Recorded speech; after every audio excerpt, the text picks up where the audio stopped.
Welcome, friends. I'm so glad you're here. Whether you're drifting towards sleep, unwinding after a long day, or simply looking for a quiet companion, you've found the right place. Before we begin, I'd love to know where in the world are you listening from. Perhaps you're wrapped in a blanket, sitting by a softly lit window, or resting somewhere under an open sky. Wherever you are, I hope you're warm, comfortable, and ready to wander with me into the vast silence that preceded all human words, where our ancestors moved through landscapes without names, their thoughts flowing like water between stones. If you find peace or curiosity in these gentle stories, please consider liking the video, subscribing to the channel, or sharing it with someone who might need a moment of stillness too. And to those who've already joined along, thank you. There exists a moment in deep prehistory when the first human sound that might be called language hangs in the air above an East African valley, not yet formed, not quite born. It hovers between breath and meaning like morning mist above a river. Before this moment stretches an immensity of silence, broken only by the crack of stone tools, the rustle of grass, and the soft percussion of footsteps on ancient soil. The hominins who walk these paths 300,000 years ago possess throats nearly ready for speech, brains swelling with the capacity for symbol and story. Yet they move through their world in a quietude so profound it seems to press against the earth itself. Their communication flows through channels older than words, the tilt of a head, the pressure of fingers on a shoulder, the complex chemistry of scent that carries messages about fear, readiness, recognition. Scientists studying the fossilized hyoid bones of early humans note the delicate transformation occurring in these throat structures, the slow architectural changes that will eventually allow for the production of vowels and consonants. The hyoid, a horseshoe-shaped bone that supports the tongue and larynx, sits suspended in the throat like a bridge waiting for traffic that will not arrive for millennia. In Neanderthals and early Homo sapiens, this bone shows the subtle modifications that suggest vocal capabilities approaching modern human range. Yet archaeological evidence indicates these physical potentials remained largely unexploited. What thoughts moved through minds before these sounds became possible remains one of anthropology's most beautiful uncertainties. Did consciousness itself differ when it could not be shaped into the neat categories that language would later provide? Without the internal monologue that modern humans take for granted, awareness might have resembled something closer to the flowing attention of other animals, immediate, present, unburdened by the constant narrative commentary that words impose on experience. In this wordless world, time moves differently.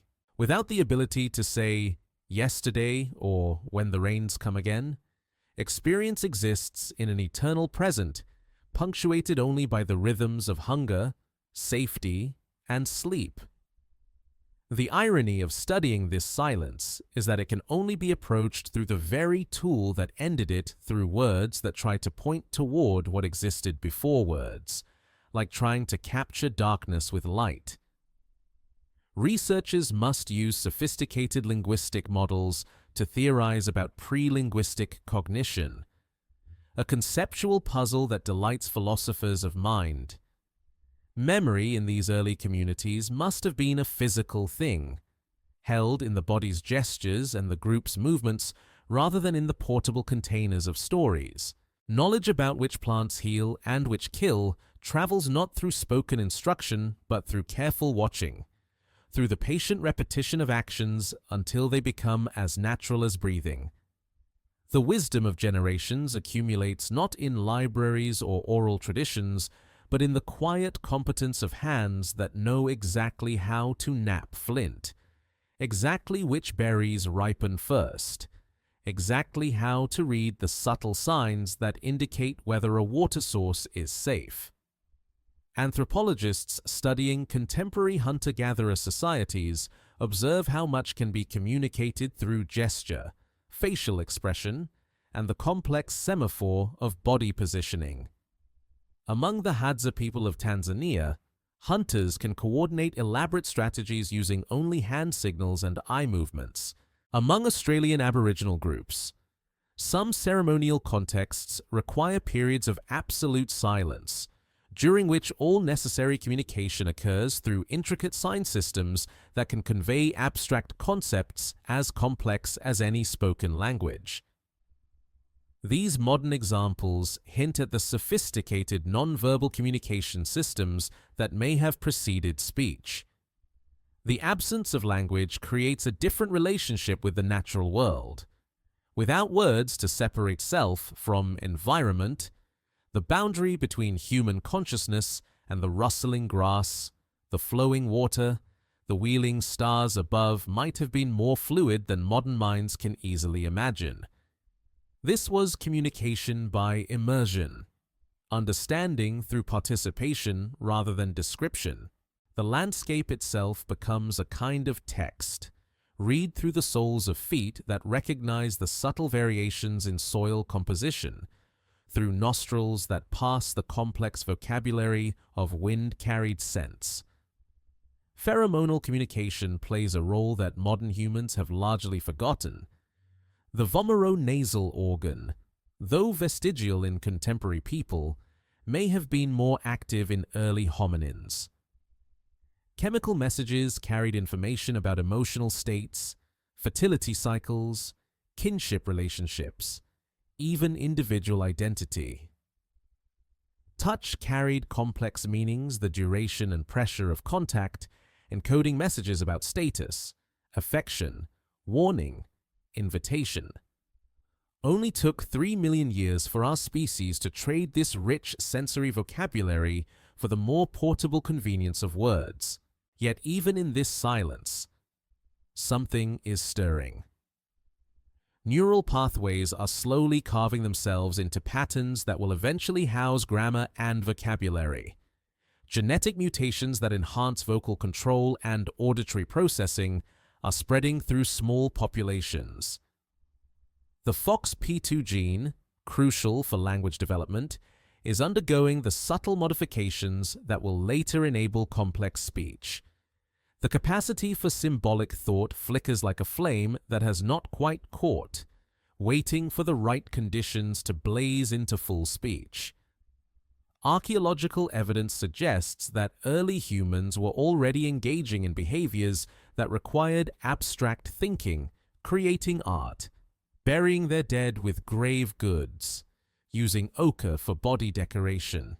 These activities hint at the emergence of symbolic consciousness even before the vocal apparatus could fully express it.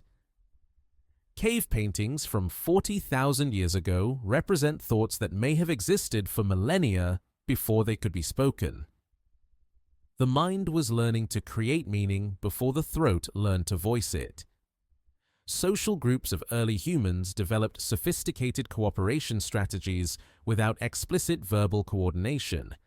Hunting large game, constructing shelters, sharing resources across extended kin networks, all of this required complex understanding and agreement, achieved through systems of communication so subtle and embodied that they left no fossil record.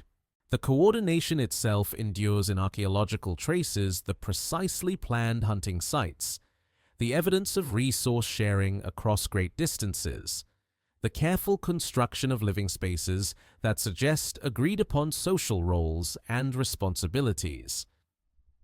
What remains mysterious is how these pre-linguistic humans experience the inner life that modern people associate so closely with words. Did they dream in images, emotions, sensations? Could they imagine future scenarios, replay past events, engage in what contemporary psychology calls counterfactual thinking? The evidence suggests sophisticated cognitive abilities. Tool-making requires planning. Social cooperation requires theory of mind, yet the subjective experience of these mental processes in the absence of language remains tantalizingly unknown. as night settles over the African savanna 300,000 years ago. A small group of early humans gathers around a fire. They communicate through glances, gestures, the shared rhythm of their breathing. Their thoughts move like the flames themselves, immediate, present, alive. Tomorrow they will wake to another day of this profound silence, another day of communication without words, another day closer to the moment when the first true language will begin to stir in human throats, like a bird preparing to sing. The transformation begins in the throat, in structures so small they would fit on a fingertip. Yet their modification will reshape the entire trajectory of human consciousness. Deep within the neck, the larynx begins its slow descent, a journey measured not in steps but in geological epochs, not in miles but in the microscopic adjustments of cartilage and bone that accumulate across millions of generations. In early primates, the larynx sits high in the throat, positioned like a watchtower that allows for simultaneous breathing and swallowing, a practical arrangement that prevents choking but severely limits the range of sounds the vocal tract can produce. Chimpanzees, our closest living relatives, retain this configuration. Their larynx remains elevated, granting them the ability to drink while hanging upside down from tree branches, but confining their vocalizations to a narrow repertoire of grunts, screams, and hoots. The irony of evolution's trade-offs reveals itself in this ancient choice: safety for silence, survival for the sacrifice of song. The fossil record captures moments in this anatomical revolution like frames from an impossibly slow film. Australopithecus species, walking upright across African landscapes 4 million years ago, show the first subtle signs of laryngeal repositioning.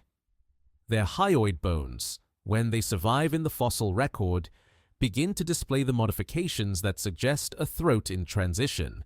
Not quite ready for complex speech, not quite committed to the old primate arrangement, they occupy an intermediate space where new possibilities whisper at the edges of anatomy. Homo erectus, spreading across continents nearly 2 million years ago, carries throat structures that inch closer to modern human configuration. Their larynx descends further, creating a longer vocal tract that can produce a wider range of sounds. Yet this transformation comes at a cost that modern humans still pay. The descended larynx creates a throat architecture vulnerable to choking, a design flaw that kills thousands of people each year. Evolution's gamble becomes clear: the species that would eventually write symphonies and recite poetry purchase this capacity with an increased risk of death by aspiration. The mechanics of this transformation operate at the cellular level, where genes governing developmental timing undergo subtle mutations that delay the usual elevation of the larynx during fetal growth.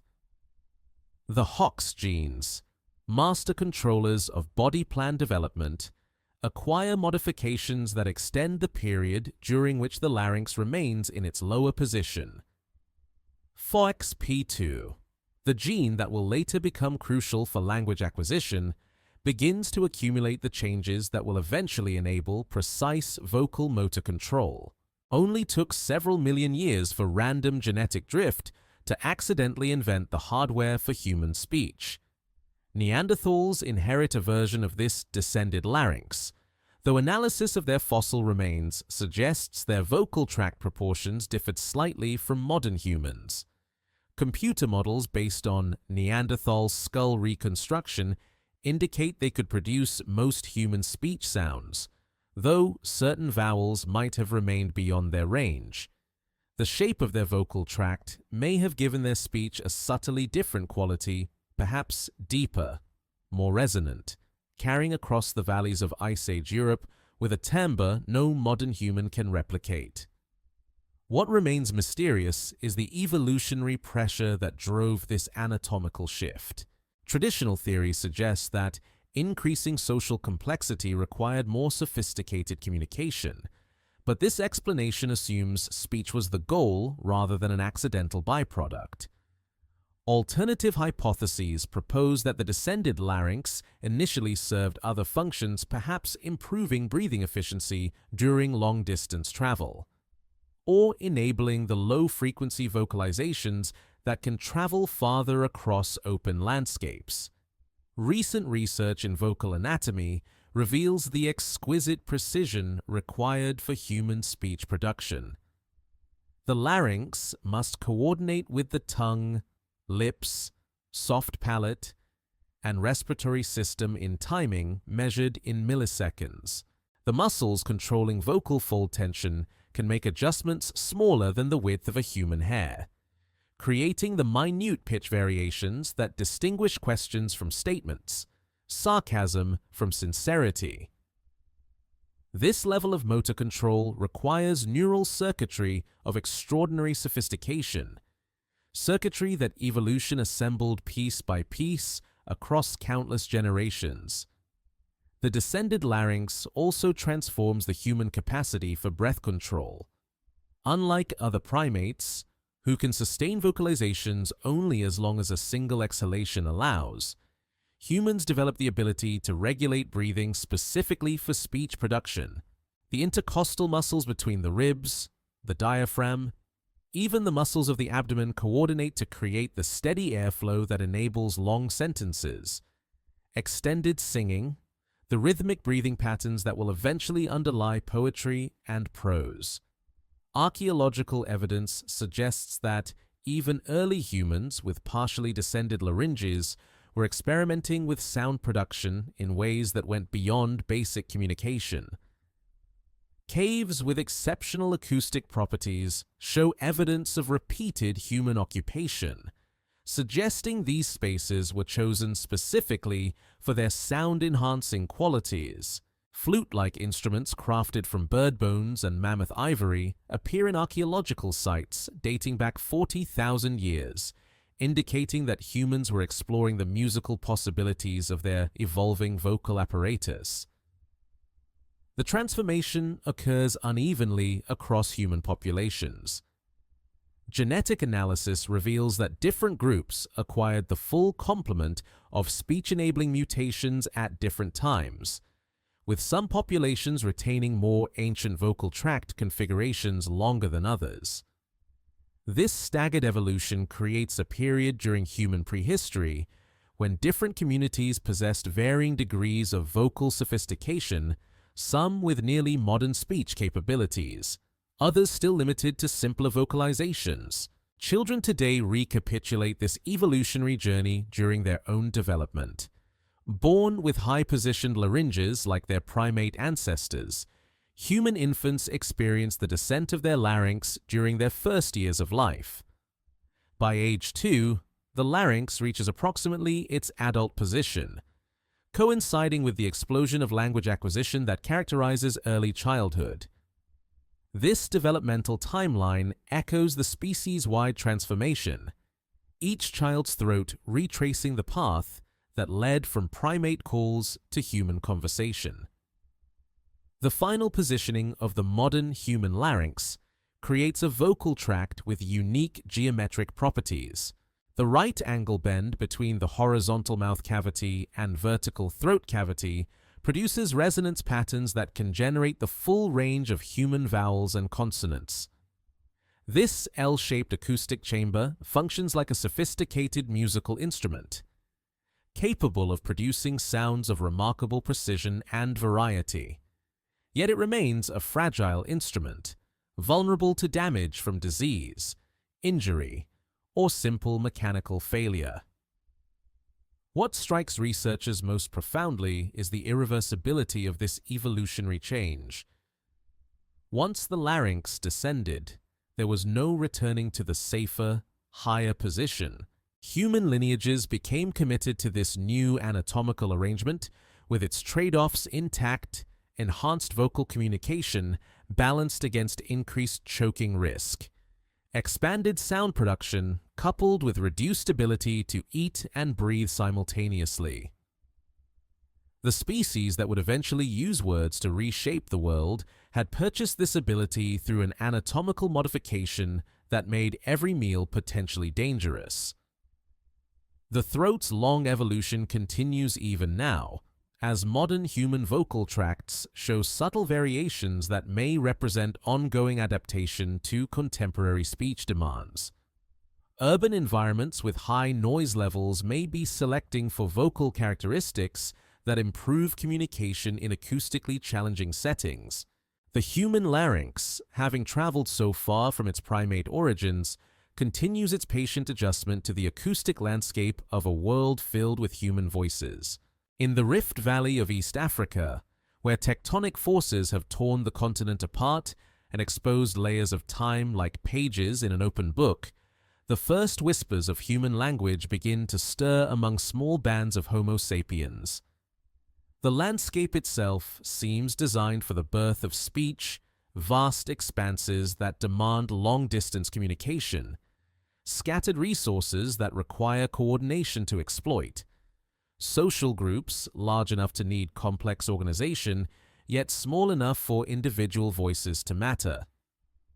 These early humans, perhaps 50,000 years ago, perhaps earlier, move across savannas punctuated by acacia trees and seasonal rivers. Their brains have reached nearly modern size. Their larynges have descended to positions that enable sophisticated sound production. Yet the transition from elaborate gesture and simple vocalization to true symbolic language unfolds with the deliberate pace of geological change.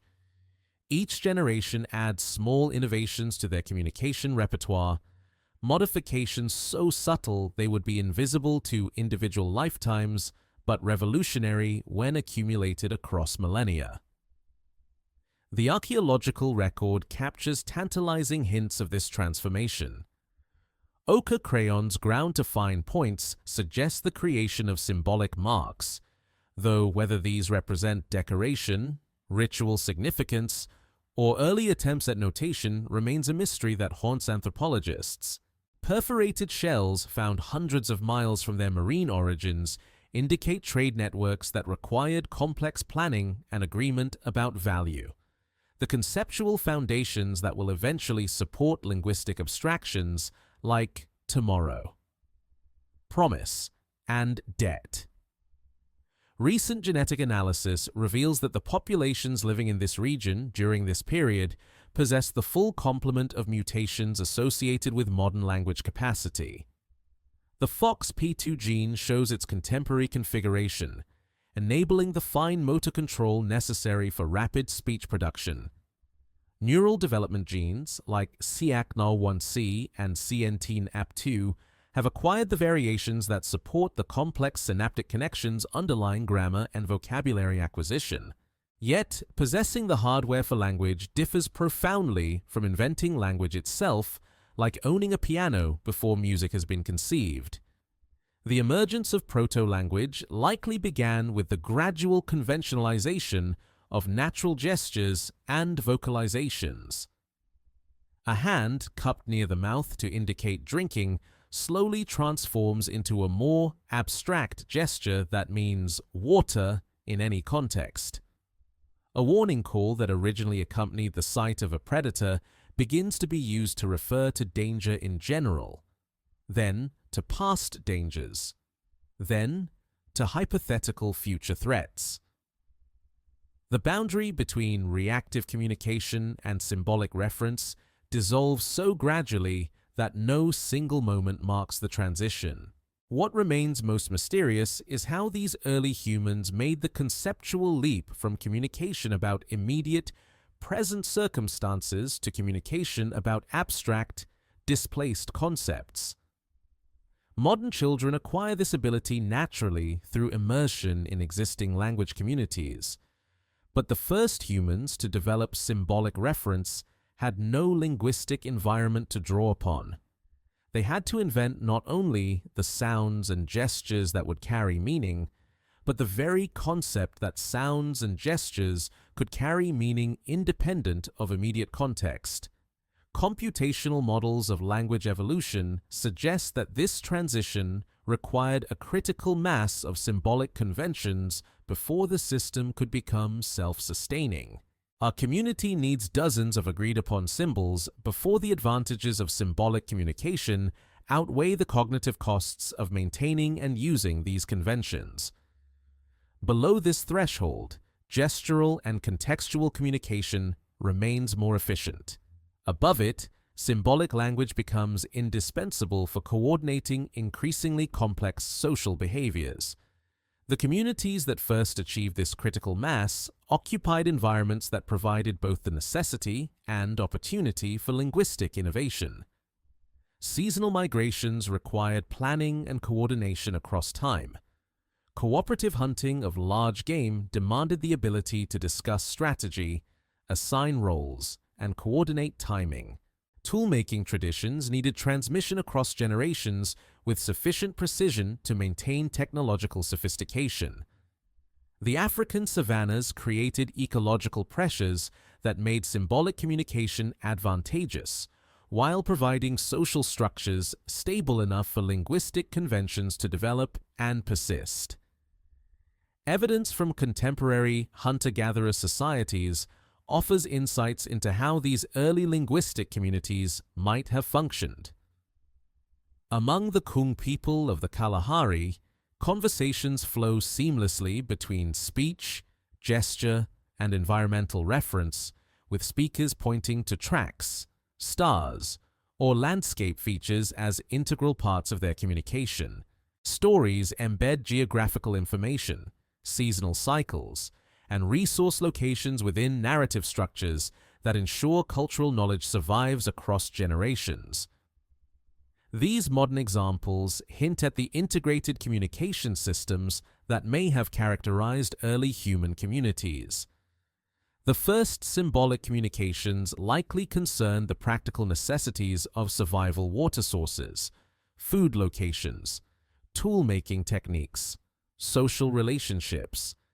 But archaeological evidence suggests that even early humans were drawn to communication that went beyond immediate utility.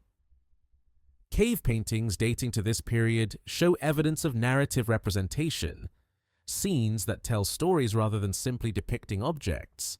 Burial practices become more elaborate, suggesting the development of concepts about identity, continuity, and meaning that require symbolic expression.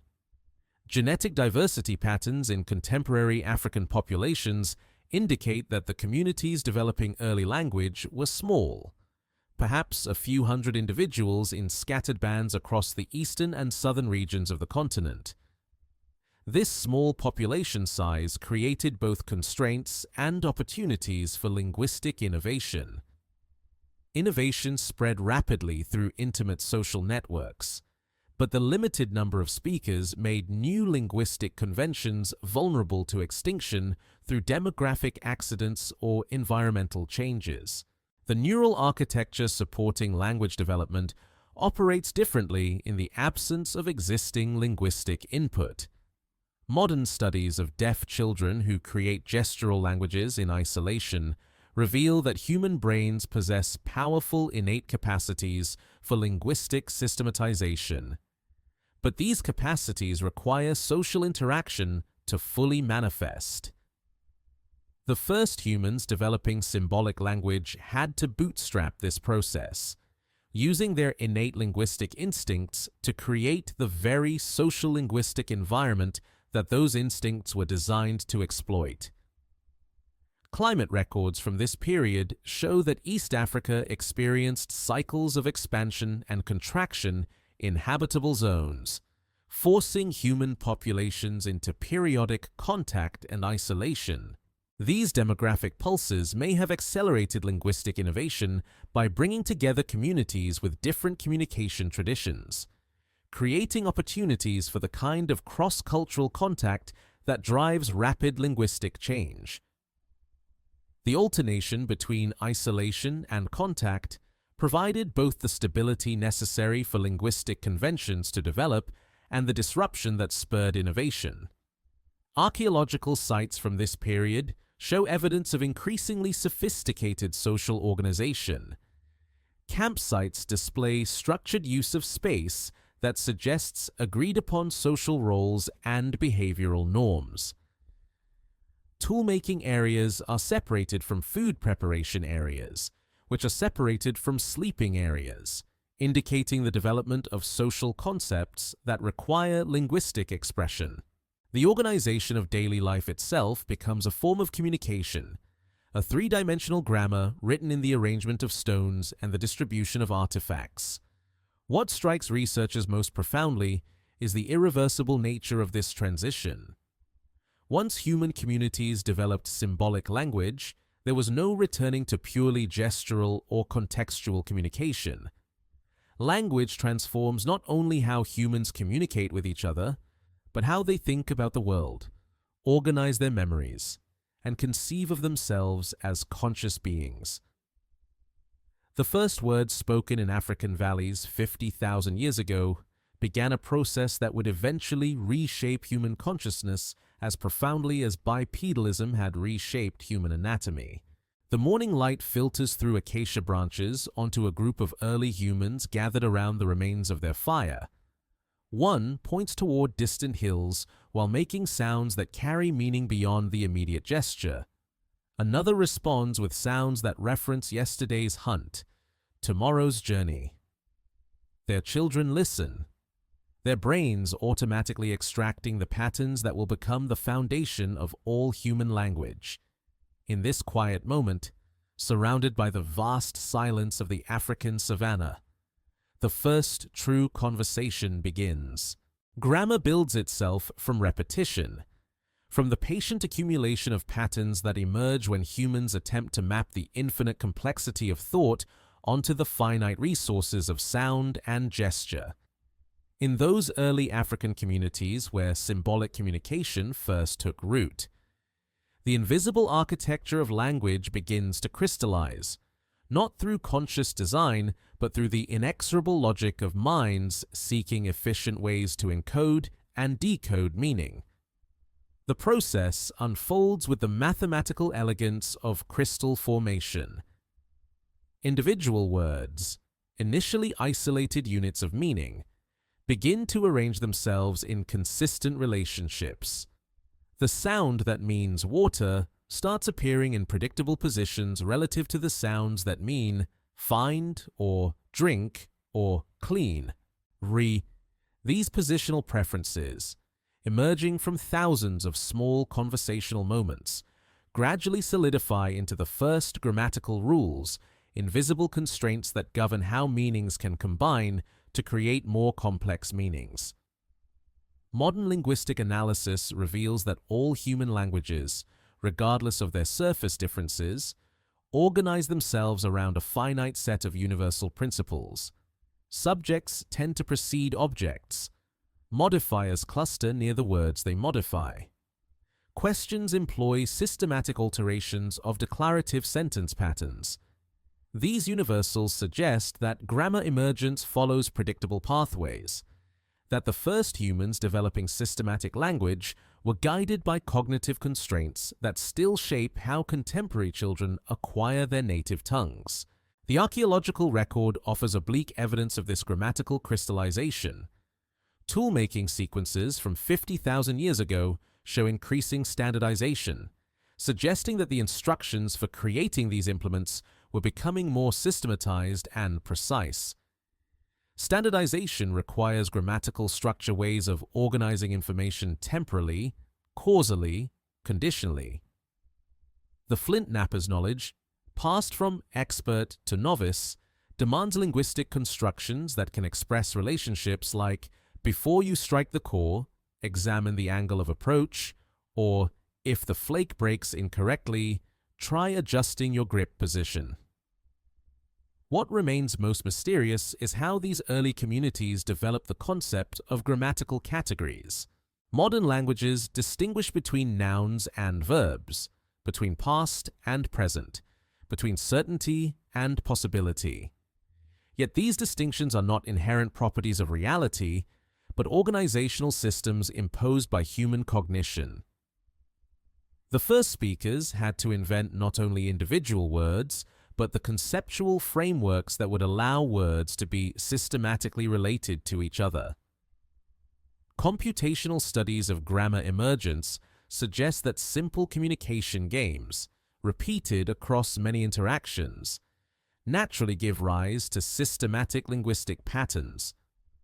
When individuals attempt to communicate about increasingly complex situations using limited vocal resources, efficiency pressures favor systematic over random organization, a community that develops consistent ways of indicating who did what to whom can communicate more rapidly and accurately than a community that expresses these relationships randomly. The timescales involved in grammar emergence stretch across centuries and millennia.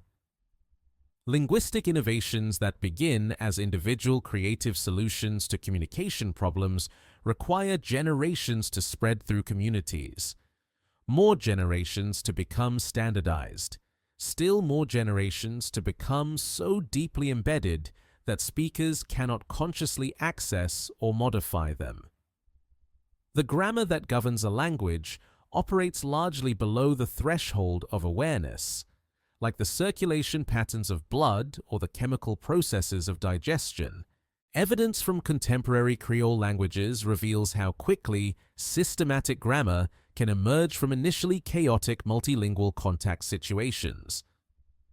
When communities speaking mutually unintelligible languages are forced into sustained interaction, they initially develop pidgin systems, simplified, inconsistent communication tools that serve immediate practical needs.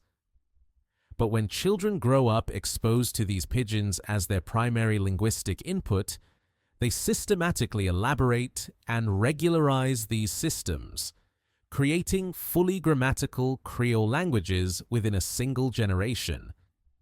This process of grammaticalization, the transformation of individual words into systematic grammatical markers, continues throughout the history of every language. Words that originally carried concrete meanings gradually become abstract functional elements. The English word will, once meaning desire or intention, transforms into a marker of future tense. Prepositions like before and after, originally referring to spatial relationships, extend to encode temporal relationships. Grammar emerges through the continuous recycling of meaningful elements into structural ones. The neural mechanisms underlying grammar processing show remarkable consistency across all human populations studied. Brain imaging reveals that grammatical operations activate specific regions of the left hemisphere, particularly Broca's area and its connections to the temporal lobe.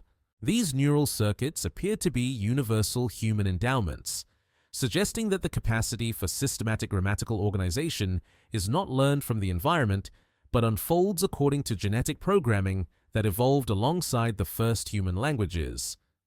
Archaeological evidence indicates that the communities developing early grammar were engaged in activities that required increasingly sophisticated planning and coordination, hunting strategies that involved multiple participants, complex tool-making sequences that required specialized knowledge, trade relationships that extended across vast distances. All of these activities placed pressure on communication systems to become more systematic and efficient. The emergence of grammatical number systems illustrates how abstract mathematical concepts crystallize within linguistic structure.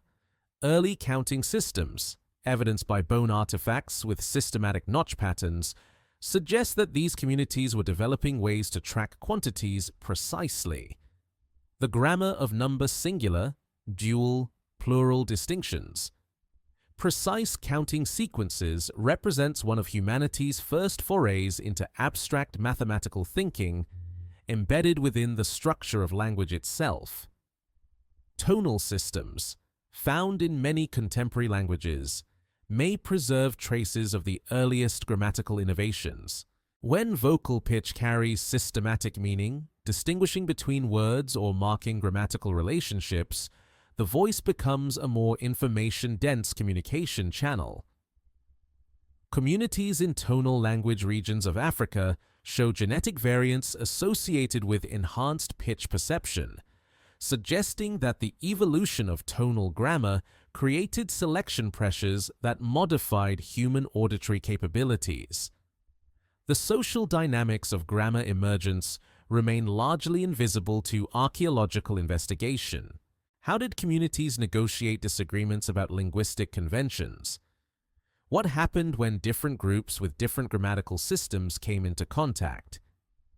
The spread of grammatical innovations through populations required not only cognitive capacity, but social mechanisms for achieving consensus about abstract organizational principles.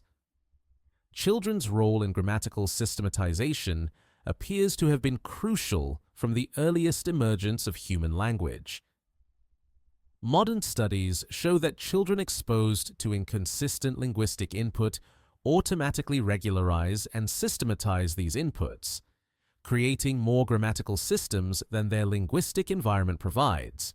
The first human children learning their community's emerging languages likely served as unconscious grammatical innovators, imposing systematic patterns on their parents' more irregular communications.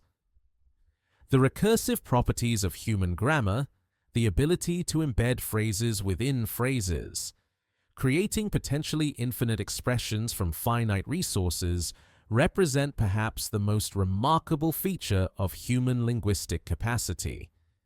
Sentences can contain other sentences. Stories can contain other stories. Questions can inquire about other questions. This recursive structure allows human language to mirror the recursive nature of human thought, where ideas contain other ideas in unlimited nested hierarchies.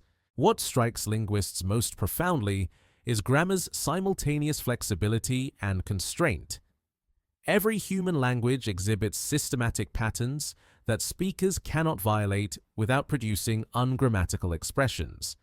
Yet these same systems possess the creative capacity to generate novel expressions that have never been spoken before.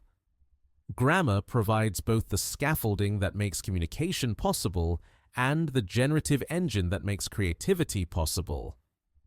The morning light finds early humans scattered across African landscapes, their conversations flowing according to patterns they have collectively created but do not consciously understand. Their words arrange themselves in sequences that encode relationships between agents and actions, between past and future, between certainty and possibility.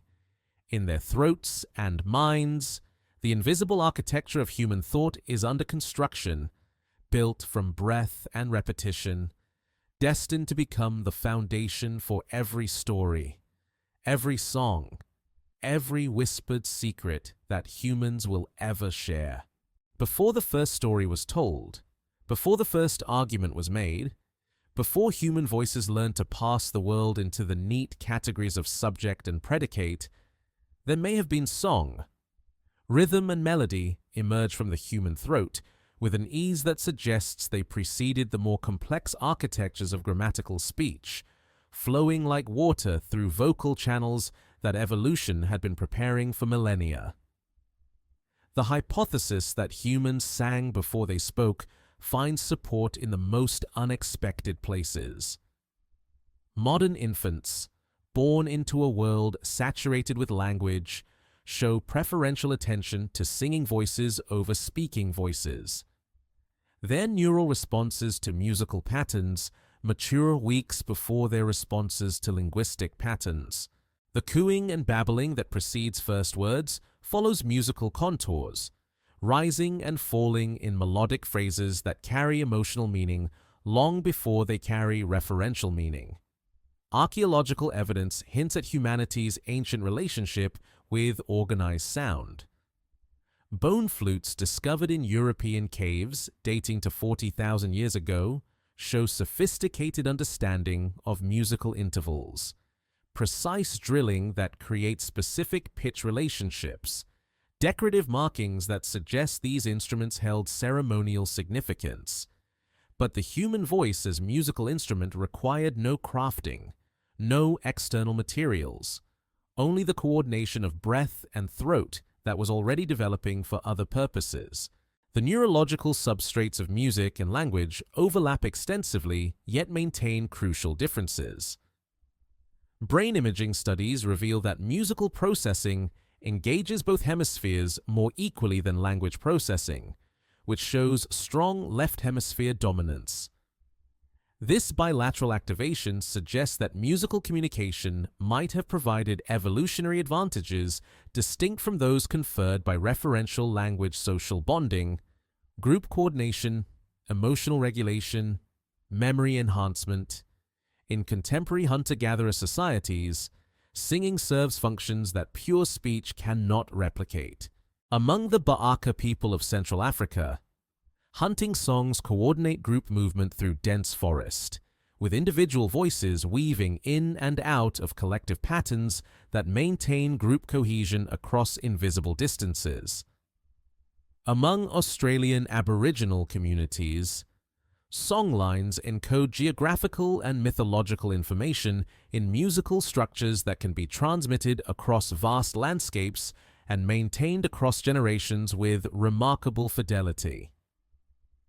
The vocal tract modifications that enabled human speech created acoustic possibilities that our ancestors may have explored musically before linguistically. The descended larynx, the enlarged pharyngeal cavity, the precise motor control of tongue and lip positioning. All of these anatomical innovations enhanced both speaking and singing capabilities. Early humans with partially developed speech capacity might have found musical expression more accessible than grammatical expression, rhythm and melody being more forgiving of articulatory imprecision than the phonemic distinctions that language requires. Genetic analysis reveals that populations in regions with complex musical traditions often show enhanced frequencies of alleles associated with auditory processing and vocal motor control. The same genetic variants that facilitate language acquisition also enhance musical abilities, suggesting that these capacities evolved together, each reinforcing the other in feedback loops that accelerated the development of sophisticated vocal communication. The social functions of early human singing likely resembled those observed in other highly social species. Whale songs coordinate migration patterns across ocean basins. Bird dawn choruses establish territorial boundaries and mate selection preferences. Wolf pack howling synchronizes group movement and maintains social cohesion. Human singing might have served analogous functions: long-distance communication, group identification, social bonding, territorial marking. Before these purposes were supplemented by referential language, rhythm, even more than melody, appears to be fundamental to human neurological organization. The human brain contains multiple oscillatory systems that generate rhythmic patterns at different time scales, from the rapid oscillations that coordinate neural firing to the slower rhythms that regulate sleep, attention, and motor control. Early human communities might have discovered that synchronized vocal rhythms could entrain and coordinate these internal biological rhythms, creating shared physiological states that enhanced group cohesion and cooperation. Archaeological sites from the period when human musical capacity was emerging show evidence of acoustic engineering that suggests sophisticated understanding of sound properties. Caves selected for human occupation often possess exceptional acoustic characteristics, natural reverberation that enhances vocal resonance, specific frequency responses that amplify certain pitch ranges. The famous painted caves of Europe, while created later than the initial emergence of human vocal music, demonstrate the continuation of this acoustic sensitivity in site selection.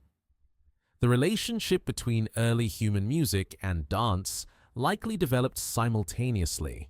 Modern studies of musical cognition reveal that humans automatically extract rhythmic patterns from sound and translate these patterns into motor responses.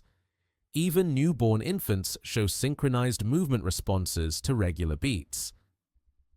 The first human singing might have been inseparable from the first human dancing, creating multimedia performances that engaged multiple sensory systems and strengthened social bonds through shared physical activity. Computational models of cultural evolution suggest that musical traditions would have been more stable and transmissible than early linguistic traditions. Musical patterns, embedded in rhythm and melody, resist the gradual corruption that affects purely conventional symbolic systems. A community could maintain musical traditions across generations with greater fidelity than linguistic traditions, making song a more reliable medium for preserving cultural information during the period when human societies lacked writing systems. The emotional functions of music appear to be universal human characteristics that emerged early in our species' development. Music has the capacity to induce shared emotional states across groups of listeners, creating psychological synchrony that facilitates cooperation and reduces conflict. Early human communities facing the environmental pressures of climate change, resource scarcity, and intergroup competition might have used musical communication to maintain social cohesion during periods of stress. What remains mysterious is how human musical capacity gave rise to the specific organizational principles that characterize human music cross-culturally. All human musical systems organize pitches into discrete scales, divide time into regular rhythmic units, employ hierarchical structures that create patterns of tension and resolution. These universals suggest underlying cognitive constraints that shape musical perception, but the evolutionary origins of these constraints remain largely unknown. The transition from music to speech might have occurred through the gradual conventionalization of musical patterns. Specific melodies or rhythms that initially carried only emotional or social meaning might have begun to acquire referential meaning through repeated association with particular contexts. A hunting song that was initially just a coordination device might gradually become associated specifically with hunting, then with the concept of hunting in general, eventually becoming a word that means hunt independent of its original musical context. Modern research on musical processing in the brain reveals the extraordinary complexity of the neural systems that support human musical capacity. Perfect pitch perception, rhythmic entrainment, harmonic analysis, melodic memory, emotional response to musical structures, all of these capacities require sophisticated neural circuitry that evolved alongside the capacity for language. The first humans to sing were exercising cognitive abilities that had been millions of years in development. The social contexts in which early human singing occurred likely included many of the same situations that contemporary humans associate with musical expression. Lullabies that soothed infants and strengthened parent-child bonds. Work songs that coordinated group labor and made repetitive tasks more tolerable. Ceremonial songs that marked significant life transitions and reinforced cultural values. Recreational songs that provided entertainment during leisure time and strengthened social relationships. Evening descends across the African savanna 50,000 years ago. A small group of early humans gathers around their fire as darkness approaches. One voice begins a simple melody, others join, their sounds weaving together in patterns that their conscious minds do not fully understand, but their hearts recognize instantly. They are creating something new in the world-organized beauty, shared emotion, the transformation of breath into meaning. Their songs rise into the cooling air, carrying the first human music towards stars that have been waiting in silence for this moment of acoustic flowering. The Great Dispersal begins with footsteps on ancient paths, but it accelerates into a linguistic explosion that scatters the first unified human language across continents like seeds on wind. As populations spread from Africa into Asia, Europe, and eventually to the Americas and Oceania, each migrating group carries with it not only the genetic heritage of our species, but the linguistic innovations that will diversify into the thousands of languages that once graced human speech.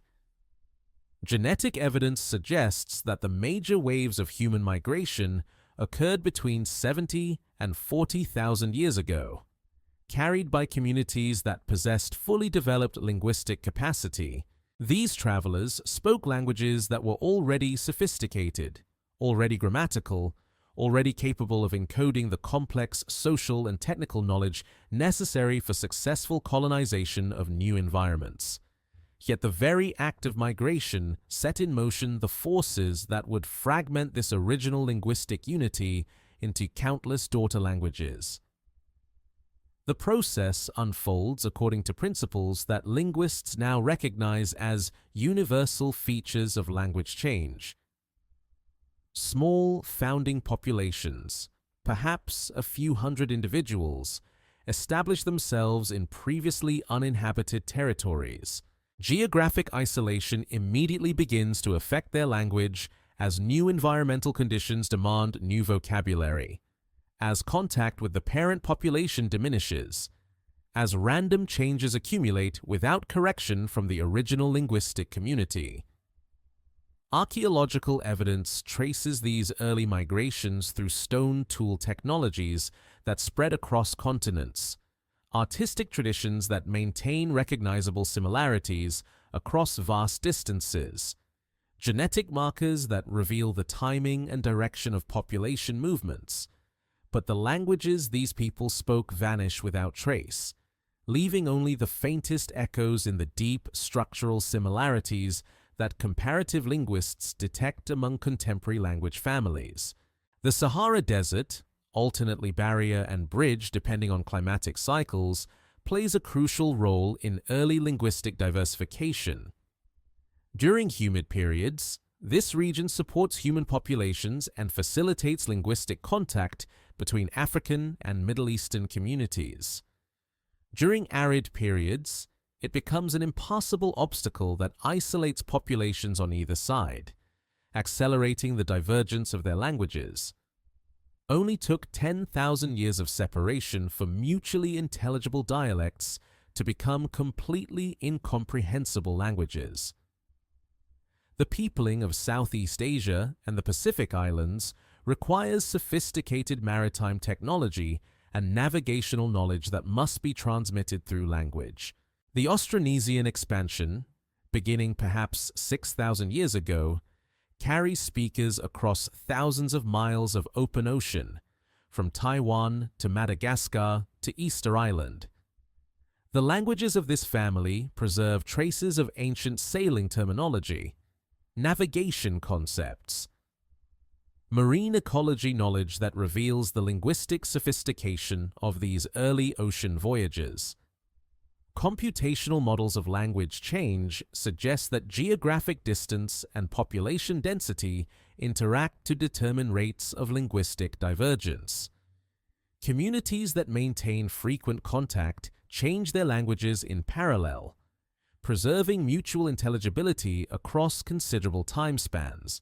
Communities that lose contact through geographic separation diverge rapidly, with the rate of divergence accelerating as environmental differences create pressure for linguistic innovation. The settlement of Europe during the Upper Paleolithic period brings human languages into contact with Neanderthal populations that possessed their own communication systems.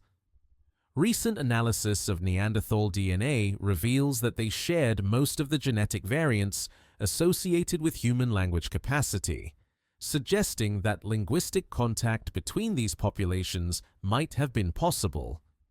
Whether such contact occurred, and what influence it might have had on the languages of either group, remains one of archaeology's most intriguing unanswered questions. Climate change acts as a major driver of linguistic diversification during this period. The last glacial maximum, reaching its peak around 20,000 years ago, forces human populations into refugia, isolated pockets of habitable territory separated by vast expanses of ice and tundra.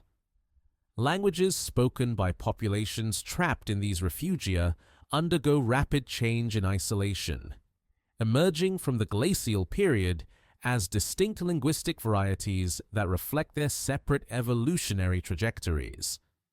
The Americas received their first human populations through migrations across Beringia, the land bridge that connected Asia and North America during periods of low sea level. Genetic evidence suggests that these founding populations were linguistically diverse even before their arrival in the New World, carrying multiple language families that would eventually diversify into the hundreds of indigenous American languages documented by historical linguists. Linguistic paleontology. The reconstruction of ancient cultural practices through comparative analysis of vocabulary reveals glimpses of the technologies and social systems possessed by early migrating populations. Proto-Indo-European, the reconstructed ancestor of languages from Hindi to English, contains vocabulary for wheeled vehicles, domesticated horses, advanced metallurgy, indicating that its speakers possessed sophisticated technologies before their dispersal across Europe and Asia. The Pacific migrations represent perhaps the most remarkable achievement of early human linguistic communities. The settlement of islands, separated by thousands of miles of ocean, required not only advanced navigation technology, but sophisticated systems for transmitting navigational knowledge across generations. Polynesian languages preserve star names, wind patterns, current descriptions, island-finding techniques that enabled these communities to maintain contact across the world's largest ocean. Archaeological genetics reveals that many early migrations involved very small founding populations, sometimes perhaps fewer than 100 individuals.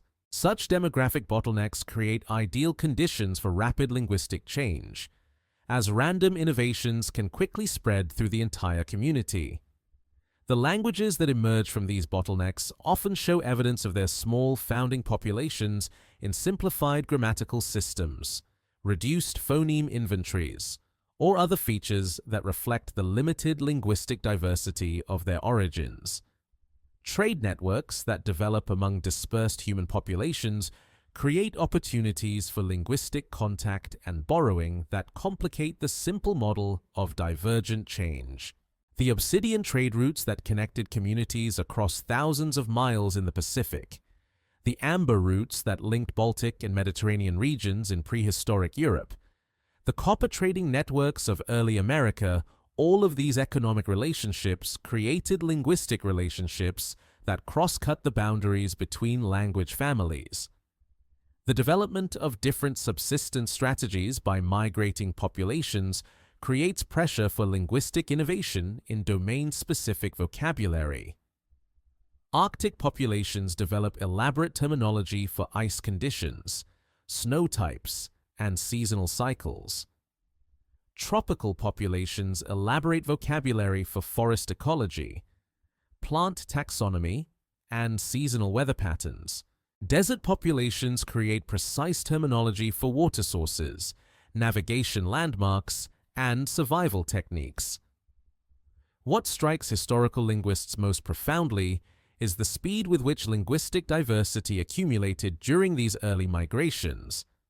Within perhaps 30,000 years, the languages spoken by small founding populations had diversified into hundreds of mutually unintelligible varieties. This rate of change suggests that early human communities were linguistically dynamic, readily adopting innovations and rapidly propagating changes through their social networks.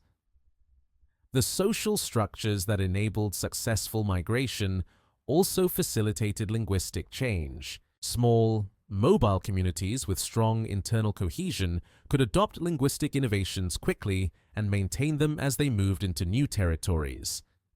The same social flexibility that enabled humans to adapt to diverse environments also enabled their languages to adapt to changing communicative needs. Contemporary studies of language death reveal how quickly linguistic diversity can be lost when communities abandon their traditional languages in favor of more widely spoken alternatives. The Great Migration period represents the reverse process, a time when human linguistic diversity was expanding rather than contracting. When geographic expansion created opportunities for linguistic innovation rather than pressure for linguistic abandonment. Modern genetic analysis of contemporary populations reveals that the major language families of the world correspond closely to ancient patterns of human migration. Indo-European languages follow genetic gradients that reflect Bronze Age population movements. Austronesian languages map onto genetic patterns associated with Pacific maritime expansions. Niger-Congo languages in Africa show genetic correlations with Bantu agricultural dispersals. These correspondences suggest that language and population movement remained closely linked throughout human prehistory. The morning sun illuminates paths that wind across ancient landscapes. Worn smooth by the passage of countless feet, early human communities pause at river crossings, mountain passes, coastal harbors. Moments of decision that will determine which direction their languages will travel, which innovations will spread, which dialects will flourish in new lands. Their voices carry the seeds of linguistic diversity across continents. Each conversation a small act of creation that will echo through millennia in the languages their descendants speak. The last glacial maximum transforms the world into a landscape of ice and survival, where human communities huddle around fires in caves and shelters while glaciers grind across continents and sea levels drop to expose new lands. In this frozen world, languages adapt to the rhythms of scarcity and endurance, their vocabularies expanding to encompass the precise distinctions that mean the difference between life and death in environments where winter lasts for years. 25,000 years ago, ice sheets extend from the Arctic deep into what will become temperate zones, locking vast quantities of water in glacial formations that stand miles thick above buried landscapes. Human populations retreat into refugia pockets of habitable territory in southwestern Europe, the Caucasus, Central Asia, scattered oases where communities maintain the cultural and linguistic traditions that will eventually repopulate the world when the ice retreats. Archaeological evidence from these Ice Age settlements reveals communities that developed remarkable sophistication in their adaptation to extreme cold. The cave paintings of Lascaux and Altamira, created during this period, demonstrate artistic traditions of extraordinary complexity. The Venus figurines scattered across Europe suggest shared symbolic systems that transcended linguistic boundaries.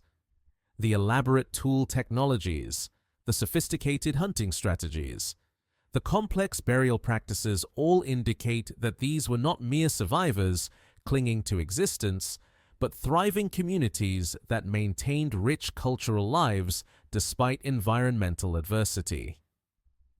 The languages spoken around these Ice Age fires carried vocabularies that modern temperate-dwelling humans can barely imagine.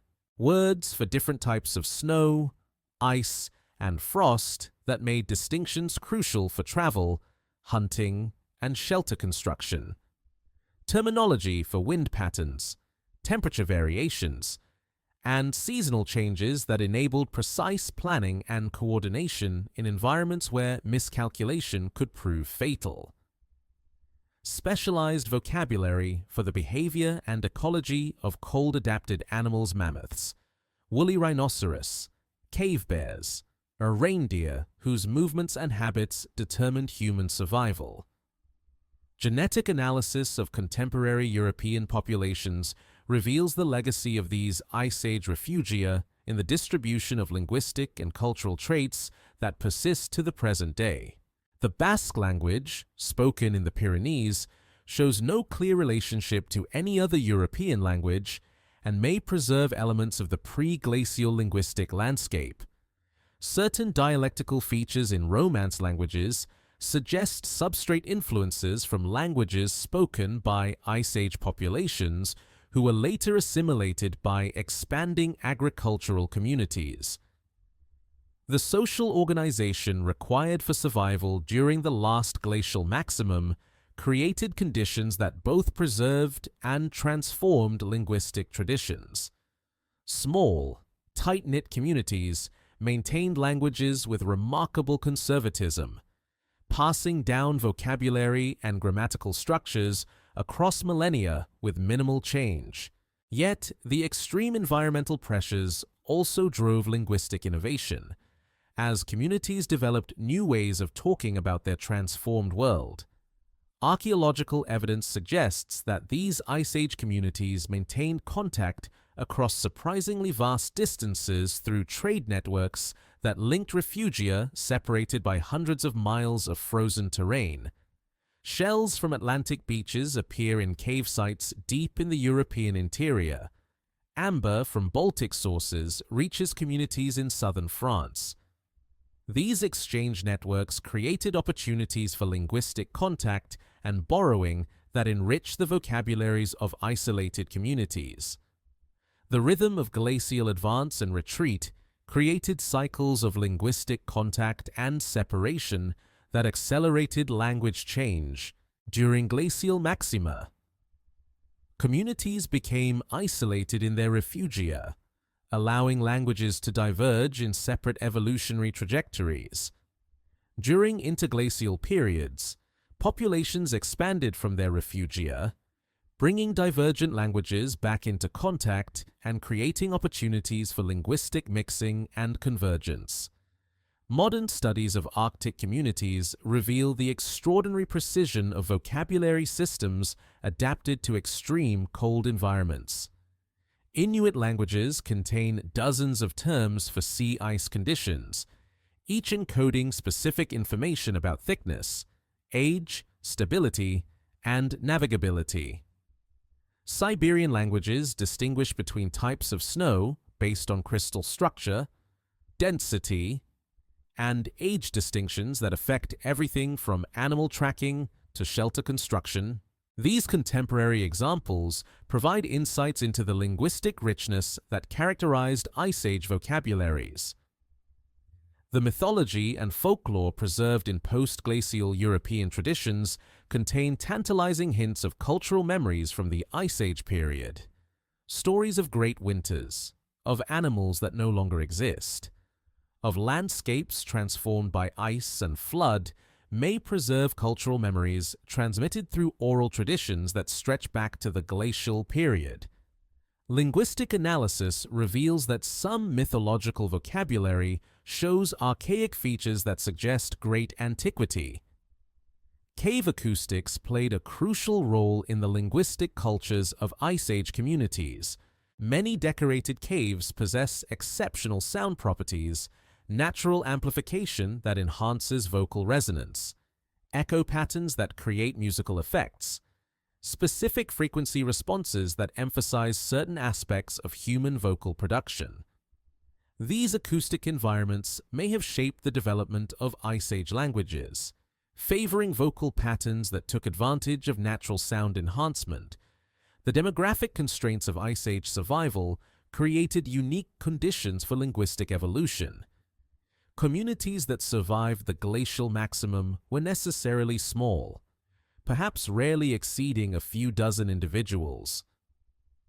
Such small populations experience rapid linguistic change through random drift and the quick spread of innovations.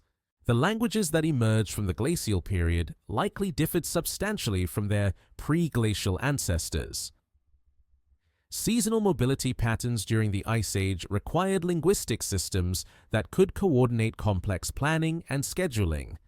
Communities needed to discuss future events, alternative scenarios, conditional relationships between weather patterns and resource availability, the grammatical systems that encode temporal relationships, causal connections, and modal distinctions likely underwent rapid development during this period of environmental unpredictability. The relationship between Ice Age languages and artistic expression appears to have been particularly intimate.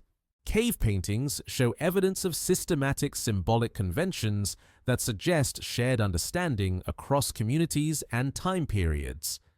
The possibility that these artistic traditions were accompanied by oral narratives, songs, or ceremonial language has led some researchers to speculate about Ice Age linguistic genres that have left no direct traces but may have influenced the development of poetic and narrative traditions. Archaeological evidence indicates that Ice Age communities developed sophisticated astronomical knowledge, tracking seasonal cycles, predicting weather patterns, coordinating activities with celestial events. This knowledge required linguistic systems capable of encoding complex temporal relationships, mathematical concepts, and abstract spatial reasoning. The vocabulary for astronomical phenomena may have provided the foundation for later developments in mathematical and scientific language. The end of the last glacial maximum, beginning around 18,000 years ago, initiated massive environmental changes that transformed the linguistic landscape of human communities. Rising sea levels, changing vegetation patterns, and shifting animal populations created new vocabulary needs while making existing terminology obsolete. Communities that had spent millennia developing precise language for glacial environments suddenly found themselves in landscapes that required entirely new ways of speaking. What strikes researchers most profoundly is the resilience of human linguistic capacity during this period of extreme environmental stress. Rather than simplifying or abandoning complex language use, Ice Age communities appear to have maintained and even elaborated their linguistic systems. The cave art, the tool technologies, the evidence of long-distance trade all suggest communities that continue to invest in complex cultural systems despite the harsh conditions of glacial survival. Modern climate reconstructions reveal the extraordinary variability that characterized the transition out of the last glacial maximum. Periods of rapid warming alternated with sudden cooling, creating environmental instability that lasted for thousands of years. Human languages had to adapt constantly to these changing conditions, developing flexibility and adaptability that would serve them well as human populations began to recolonize the post-glacial world. Firelight flickers against cave walls 20,000 years ago, illuminating faces gathered in intimate circles against the vast cold outside. Their voices rise and fall in languages shaped by ice and scarcity, carrying words for phenomena that will disappear when the glaciers retreat, preserving cultural knowledge that will guide their descendants through the great environmental transformations to come. In the warmth of their shelters, surrounded by the artistic and technological achievements of their communities, they speak the languages that will survive the ice and carry human culture into the warming world. Beneath the North Sea lies a drowned continent, a landscape that once connected Britain to mainland Europe through rolling plains and river valleys that supported thriving human communities for millennia. Doggerland, as archaeologists have named this submerged realm, disappeared beneath rising waters at the end of the last ice age, carrying with it not only the physical traces of human habitation, but the languages that once echoed across its now silent expanses. The submergence occurred gradually over several thousand years as glacial meltwater raised sea levels and transformed the geography of northwestern Europe. What had been a vast landmass supporting forests, rivers, and extensive human settlements became first a series of islands, then scattered archipelagos, finally vanishing entirely beneath waters that would become the shallow bed of the North Sea. The languages spoken by the people of Doggerland went down with their homeland, leaving no descendants, no written records, no traces beyond the possibility that scattered vocabulary might have been borrowed into the languages of neighboring communities before the final inundation. Archaeological investigation of Doggerland requires techniques borrowed from marine geology and underwater surveying. Side-scan sonar reveals the ghostly outlines of ancient river systems beneath the seabed. Core samples bring up pollen, wood fragments, and occasionally stone tools that provide glimpses into the ecosystems and human activities that once flourished here. Fishing nets occasionally dredge up mammoth bones, elk antlers, and flint implements that speak of communities that knew these now drowned landscapes intimately. The environmental richness of Doggerland during its inhabited period suggests that it supported substantial human populations with sophisticated cultural systems. Paleoecological reconstruction reveals extensive wetlands, deciduous forests, and river systems that would have provided abundant resources for hunter-gatherer communities. The mild climate and diverse ecosystems created conditions that could sustain relatively dense populations and allow for the development of complex social organization.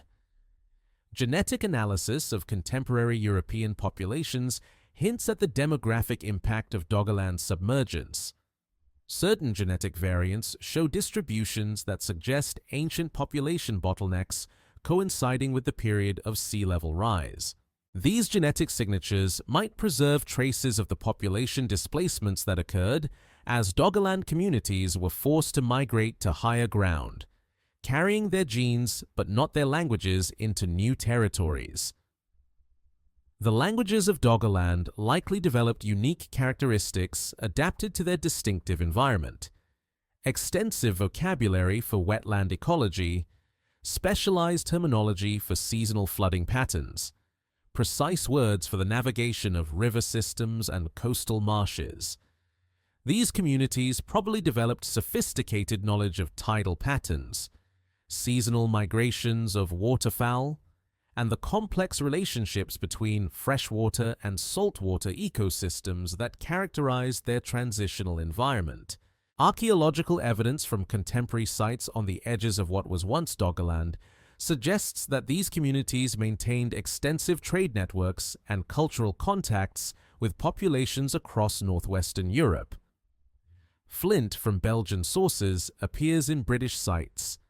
Amber from Scandinavian sources reaches southern England, suggesting exchange relationships that cross the Doggerland landscape and connected distant communities through networks of reciprocity and exchange. The gradual nature of Doggerland's submergence means that its communities had centuries to adapt to rising waters, retreating inland as coastlines advanced, modifying their settlement patterns and resource exploitation strategies as familiar landscapes transformed into unfamiliar seascapes. This adaptation process would have required linguistic flexibility, the ability to develop new vocabulary for changing conditions while maintaining the cultural knowledge necessary for survival in a transforming environment. Modern studies of communities facing sea level rise reveal how environmental change affects language use and cultural transmission. Coastal communities develop specialized vocabulary for discussing flooding, storm surge, and land loss. Traditional ecological knowledge encoded in place names and resource management terms becomes obsolete as familiar landscapes disappear. The communities of Doggerland likely experienced these linguistic adaptations on a massive scale as their entire homeland gradually vanished. The social disruption caused by environmental displacement creates conditions that accelerate language change and language death.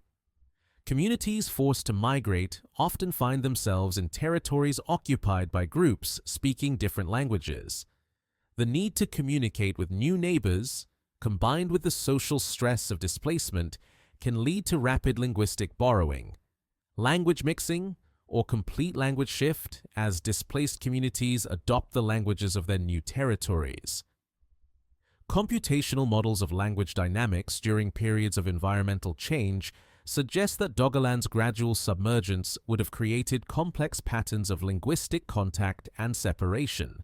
As rising waters divided the landscape into increasingly isolated islands, communities that had previously maintained linguistic contact through regular interaction found themselves separated by expanding bodies of water that made communication increasingly difficult. The mythology and folklore of northwestern European peoples preserve intriguing hints of cultural memories that might trace back to the period of Doggerland's submergence. Stories of great floods, of lost lands beneath the sea, of ancestral territories claimed by rising waters appear in the oral traditions of Celtic, Germanic, and other European peoples. While these narratives cannot be definitively linked to memories of Doggerland, their widespread distribution and thematic consistency suggest possible connections to actual historical experiences of environmental change. Archaeological analysis of post-submergence sites in Britain reveals evidence of population influx that coincides with the final stages of Doggerland's drowning. New settlement patterns, changes in material culture, and genetic evidence all suggest that displaced populations from the drowning landscape found refuge in Britain and continental Europe. These migrants likely carried fragments of their linguistic traditions into their new territories. Though the languages themselves appear not to have survived as distinct entities, the economic systems that supported Doggerland communities were necessarily adapted to their distinctive environment. Archaeological evidence suggests sophisticated exploitation of both terrestrial and aquatic resources, with communities that understood the complex relationships between river systems, wetlands, and coastal environments. The vocabulary for these economic activities would have been highly specialized, encoding knowledge about seasonal resource availability, optimal exploitation strategies, and sustainable management practices. The artistic and symbolic systems of Doggerland communities remain largely invisible to archaeological investigation. Organic materials that might have preserved traces of artistic expression have long since decomposed in the marine environment. Stone tools show evidence of sophisticated manufacturing techniques, but the symbolic and aesthetic dimensions of these communities' cultural life remain tantalizingly inaccessible. What strikes researchers most poignantly is the completeness of the linguistic extinction that accompanied Doggerland's submergence. Unlike other cases of language death, where fragments survive in borrowed vocabulary, place names, or substrate influences in succeeding languages, the languages of Doggerland appear to have vanished as completely as the landscape that supported them. The rising waters created a linguistic discontinuity so absolute that not even traces survived to hint at what was lost. The timescale of Doggerland's disappearance, several thousand years from initial inundation to complete submergence, provided ample opportunity for linguistic documentation if writing systems had existed during this period. The absence of any written records from these communities means that their languages vanished without leaving the kind of textual traces that preserve dead languages like Latin, ancient Greek, or Sanskrit for later scholarly investigation. Modern oceanographic research continues to reveal new details about the submerged landscape of Doggerland. High-resolution sonar mapping identifies individual settlement sites, ancient coastlines, and river valleys that once supported human communities. Each new discovery adds to our understanding of the physical environment that shaped these lost communities. Yet, the languages they spoke remain as inaccessible as if they had never existed. The wind moves across the North Sea today, raising waves above landscapes that once echoed with human voices, speaking languages that no living person will ever hear. fishing boats traverse waters that cover ancient pathways, their engines drowning out the silence that has replaced conversations, songs, and stories that once animated communities across this drowned continent. In the depths below, the mud preserves stone tools and animal bones, but the words that once gave meaning to these objects have dissolved as completely as salt in seawater. Across the windswept landscapes of Neolithic Europe, massive stones rise from the earth like ancient punctuation marks in a language written by hands that have been dust for 5,000 years. Stonehenge, Avebury, Karnak, Newgrange. These megalithic monuments represent one of humanity's earliest experiments in monumental architecture. Yet the voices that coordinated their construction, the languages that encoded their purpose and meaning, have vanished as completely as if they were never spoken at all. The builders of these stone circles and passage tombs lived during a period of profound cultural transformation, when agricultural communities were replacing hunter-gatherer societies across Europe and new forms of social organization were emerging to manage increasingly complex settlements. Archaeological evidence reveals communities capable of extraordinary feats of engineering and astronomy, societies that could quarry stones weighing dozens of tons, transport them across hundreds of miles, and arrange them in precise alignments with celestial phenomena. The linguistic sophistication required for these achievements defies easy reconstruction. Coordinating the labor of hundreds of workers across multiple seasons demands grammatical systems capable of encoding complex temporal relationships, conditional statements, hierarchical social roles, and technical specifications. The vocabulary needed for stoneworking, astronomy, ritual practice, and community organization must have been extensive and precise. Yet not a single word survives from the languages that made these monuments possible. Recent archaeological investigations reveal that megalithic construction traditions spread across Atlantic Europe through networks of cultural contact that connected communities from Scotland to Spain. The similarity of architectural techniques, astronomical alignments, and decorative motifs suggests shared knowledge systems that transcended local linguistic boundaries. Yet this cultural unity appears to have been achieved without any surviving lingua franca, any common language that might have facilitated communication across the megalithic world. Computational analysis of megalithic site locations reveals systematic patterns that suggest these monuments were positioned according to sophisticated geographical and astronomical principles. Sites align with solstices and equinoxes, with prominent landscape features, with each other across distances that span continents. This level of coordination implies communication systems capable of transmitting precise technical information across vast distances and maintaining accuracy across generations of construction activity. The social organization capable of megalithic construction represents a quantum leap in human collective action.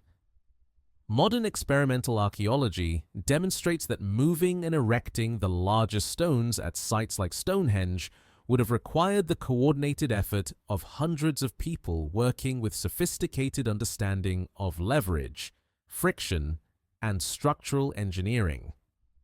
The linguistic systems that coordinated these activities must have included specialized technical vocabularies that encoded knowledge about physics, engineering, and project management. Archaeological evidence suggests that megalithic sites served multiple functions simultaneously: astronomical observatories, ceremonial centers, burial grounds, territorial markers, pilgrimage destinations. Each of these functions would have required distinct linguistic registers, specialized vocabularies for ritual practice, astronomical observation, mortuary ceremonies, and social organization. The languages spoken at these sites must have been as multifaceted and sophisticated as the monuments themselves. The decorative art found at megalithic sites provides tantalizing hints about the symbolic systems employed by their builders.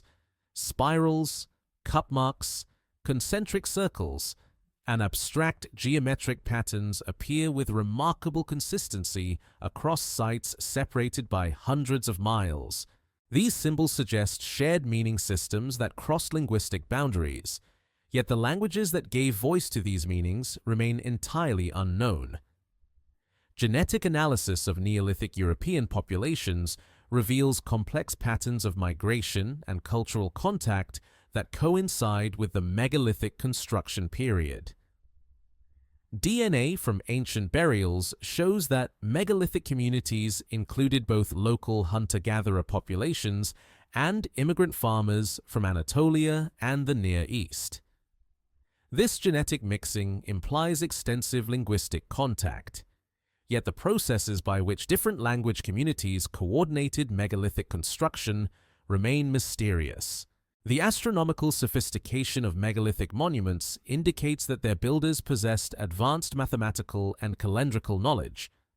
Sites like Nabta Playa in Egypt and Gösek in Germany demonstrate that Neolithic communities were tracking celestial cycles with remarkable precision thousands of years before the development of writing systems.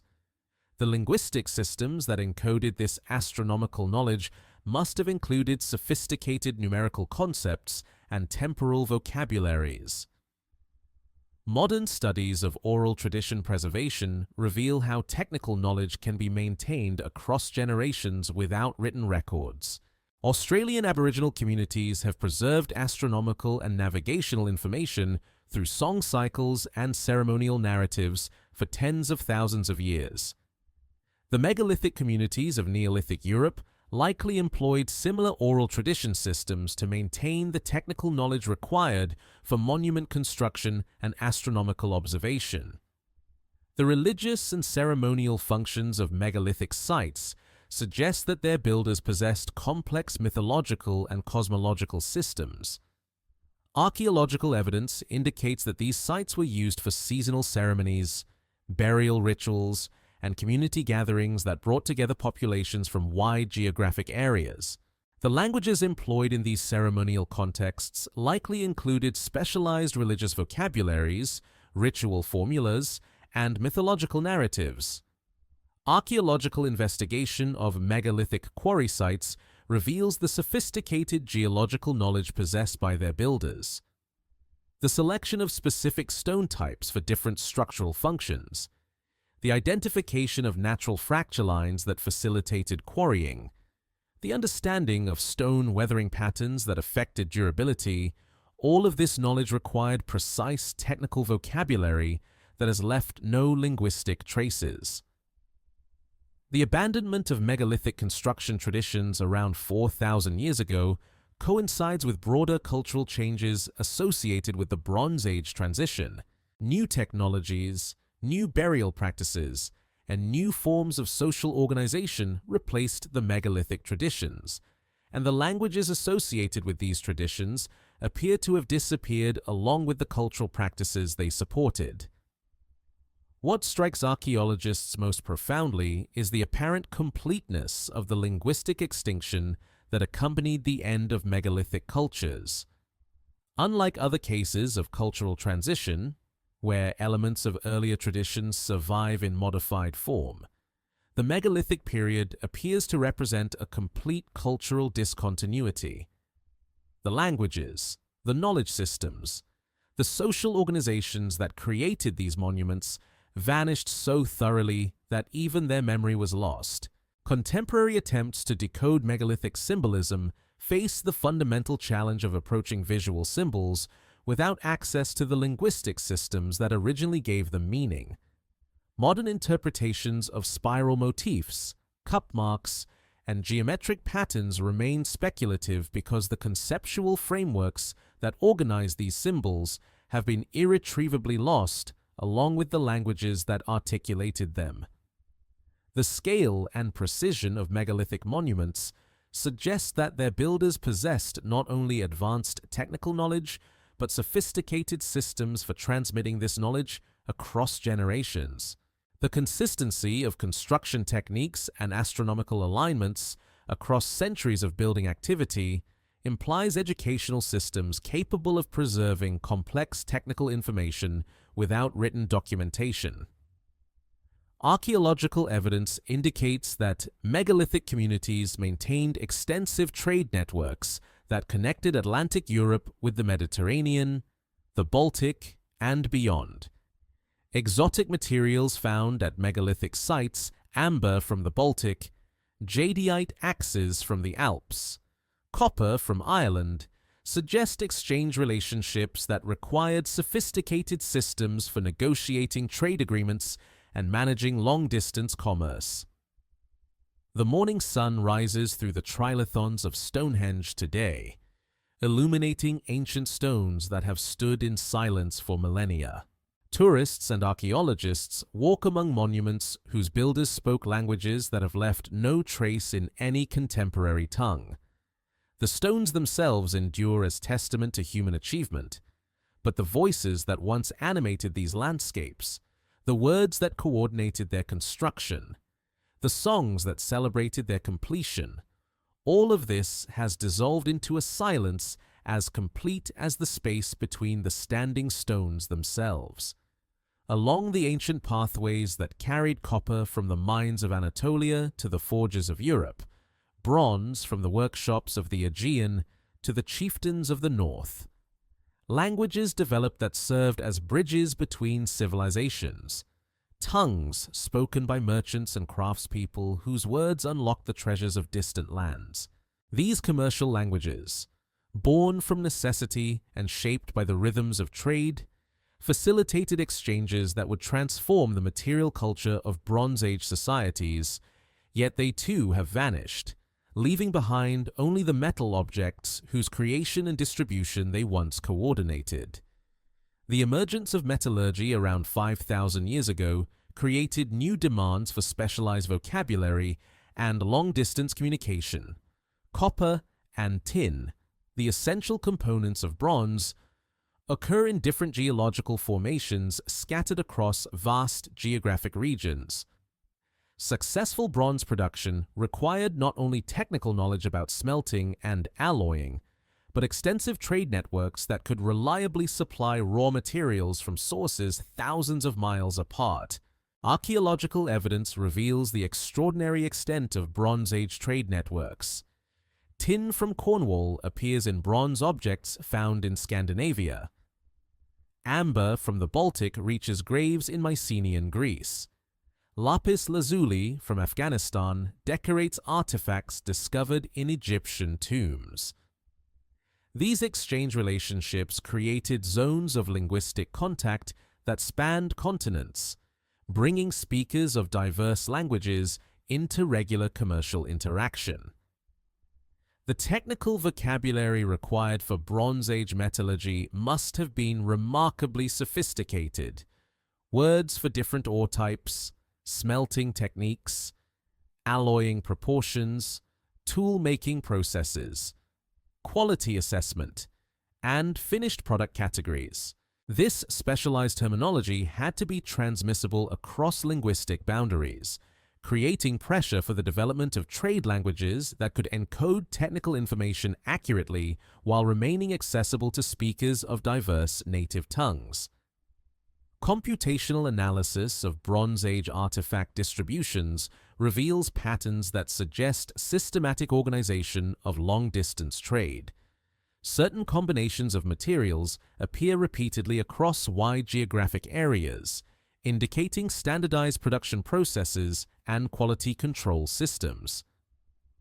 The linguistic coordination required for such standardization implies the existence of technical vocabularies that were shared across diverse cultural and linguistic communities.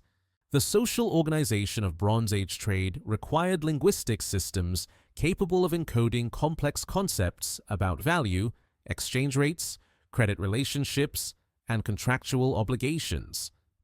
Archaeological evidence suggests that Bronze Age societies developed sophisticated systems for calculating equivalent values between different types of goods, for managing debt relationships across time, and for establishing trust between trading partners who might meet only occasionally.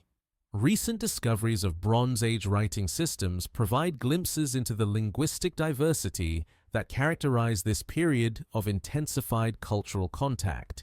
Linear A and Linear B scripts from the Aegean, the Indus Valley script from South Asia. Early Chinese oracle bones.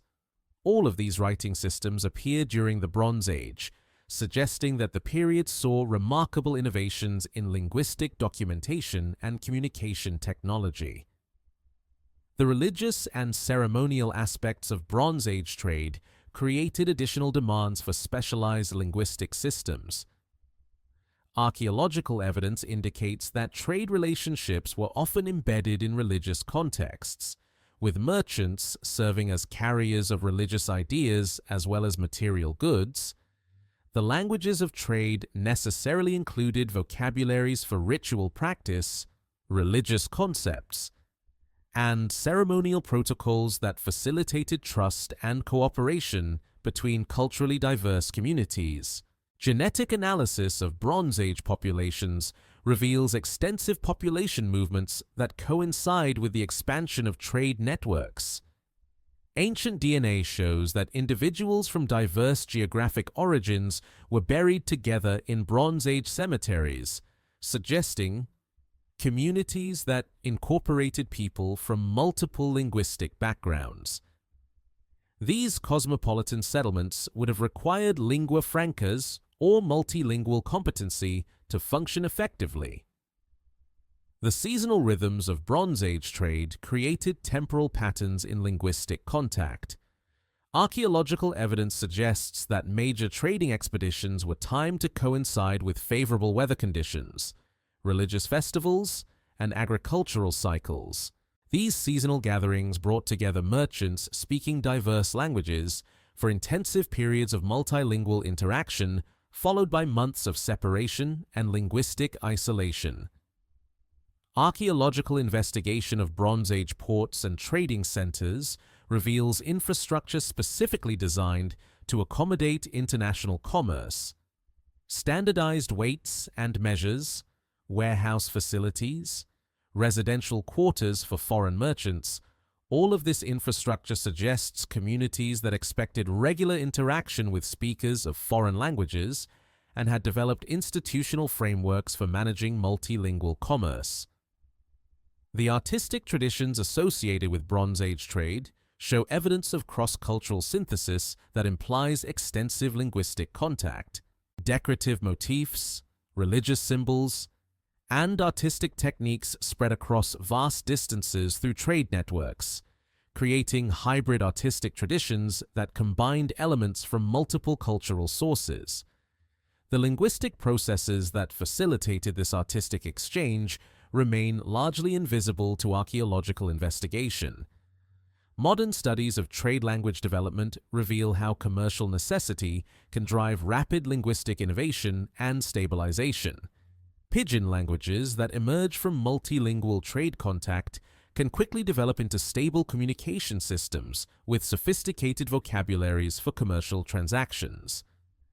The Bronze Age trade networks likely saw similar processes of linguistic innovation and standardization. The technological innovations that characterized the Bronze Age created new categories of material culture that required linguistic innovation. Words for new tool types, weapon categories, decorative techniques, architectural elements, all of this vocabulary had to be developed, standardized, and transmitted across linguistic boundaries. The pace of technological change during this period must have placed enormous pressure on linguistic systems to incorporate new terminology rapidly. Archaeological evidence suggests that Bronze Age merchants developed sophisticated systems for maintaining commercial relationships across vast distances and extended time periods. Standardized forms of bronze ingots, consistent decorative patterns on trade goods, and evidence of quality control systems all suggest institutional frameworks that required linguistic coordination to maintain. the decline of Bronze Age civilization around 3 to 200 years ago, associated with what archaeologists call the Late Bronze Age collapse, appears to have disrupted the trade networks and linguistic systems that had connected diverse communities across continents. The languages that had facilitated Bronze Age commerce disappeared along with the commercial systems they supported, leaving behind only the material traces of the exchange relationships they had once coordinated. What strikes researchers most profoundly is how completely the linguistic infrastructure of Bronze Age trade has vanished despite the clear evidence for its sophistication and importance.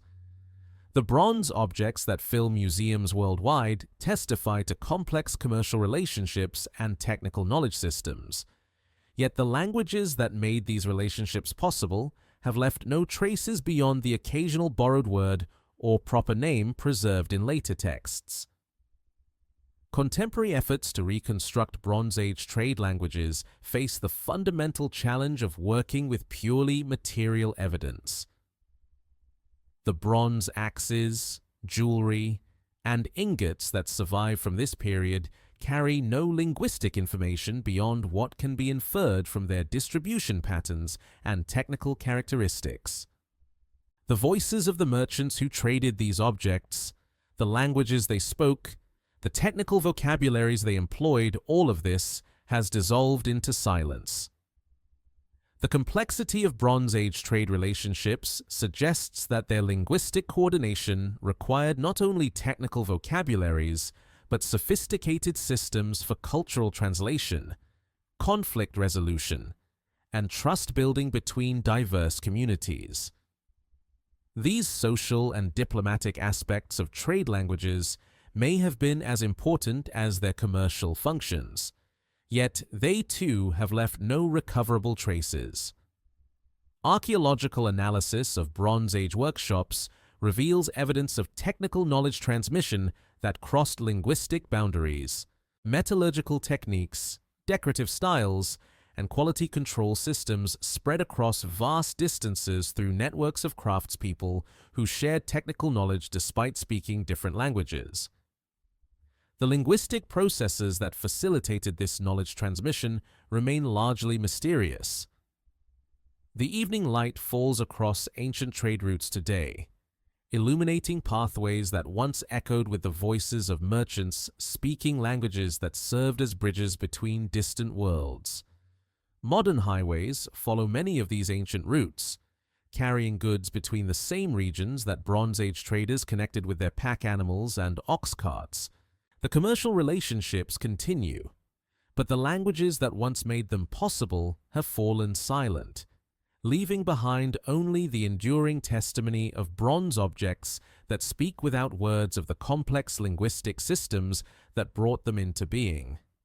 In the Great Library of Alexandria, where the accumulated knowledge of the ancient world once filled countless scrolls and codices, languages that had flourished for millennia met their final extinction, not through conquest or cultural assimilation, but through the simple, devastating finality of fire. When flames consumed the library's collections over the course of several centuries, they carried with them not only books and documents, but entire ways of thinking about the world, linguistic traditions that had preserved unique approaches to mathematics, medicine, philosophy, and natural science. The library, established in the 3rd century BCE under the Ptolemaic dynasty, represented humanity's most ambitious attempt to gather and preserve all human knowledge in a single location. Scholars estimate that, at its height, the collection contained between 400,000 and 700,000 scrolls, encompassing works in dozens of languages from across the Mediterranean world and beyond.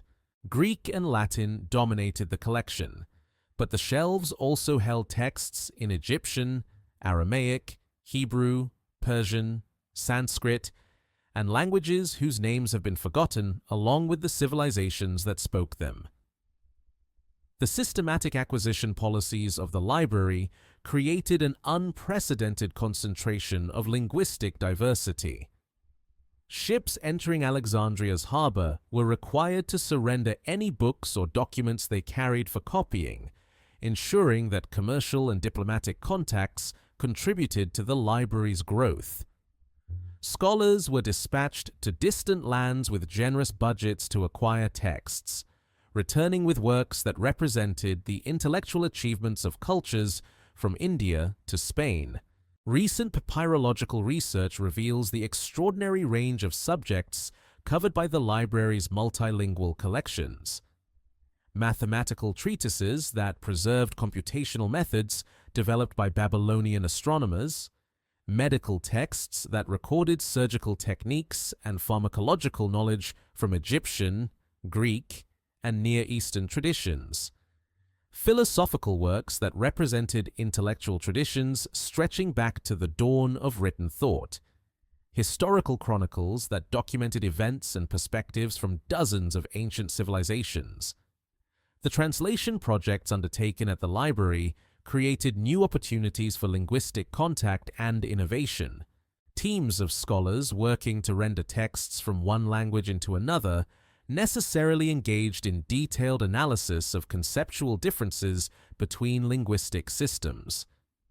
These translation efforts produced not only new texts, but new vocabulary, new ways of expressing abstract concepts, new synthesis between different intellectual traditions. Archaeological evidence from the library's remains suggests that it functioned as more than a repository of existing knowledge. It served as an active center for linguistic research and innovation. Grammarians and lexicographers working at the library produced systematic studies of language structure, comparative analyses of related languages, and comprehensive dictionaries that preserved vocabulary from languages that were already becoming extinct. The gradual decline and destruction of the library occurred over several centuries through a combination of political upheaval, religious conflict, budget cuts, and accidental fires. Each incident of damage eliminated unique linguistic materials that existed nowhere else in the ancient world. Languages that had been preserved only in the library's collections vanished completely when their final manuscripts were destroyed. Modern scholars attempting to reconstruct the library's contents work from fragmentary catalogues, scattered quotations, and occasional surviving manuscripts that were copied from Alexandrian originals. These fragments provide tantalizing glimpses of the linguistic diversity that was lost. References to grammatical treatises on languages that are now completely unknown, quotations from epic poems in languages that left no other literary traces, citations of technical works that preserved specialized vocabulary for subjects ranging from engineering to agriculture. The intellectual traditions that flourished at the library developed sophisticated methods for analyzing and comparing different linguistic systems. Ancient grammarians working with the library's multilingual collections produced theoretical frameworks for understanding language structure that would not be matched in sophistication until the modern period.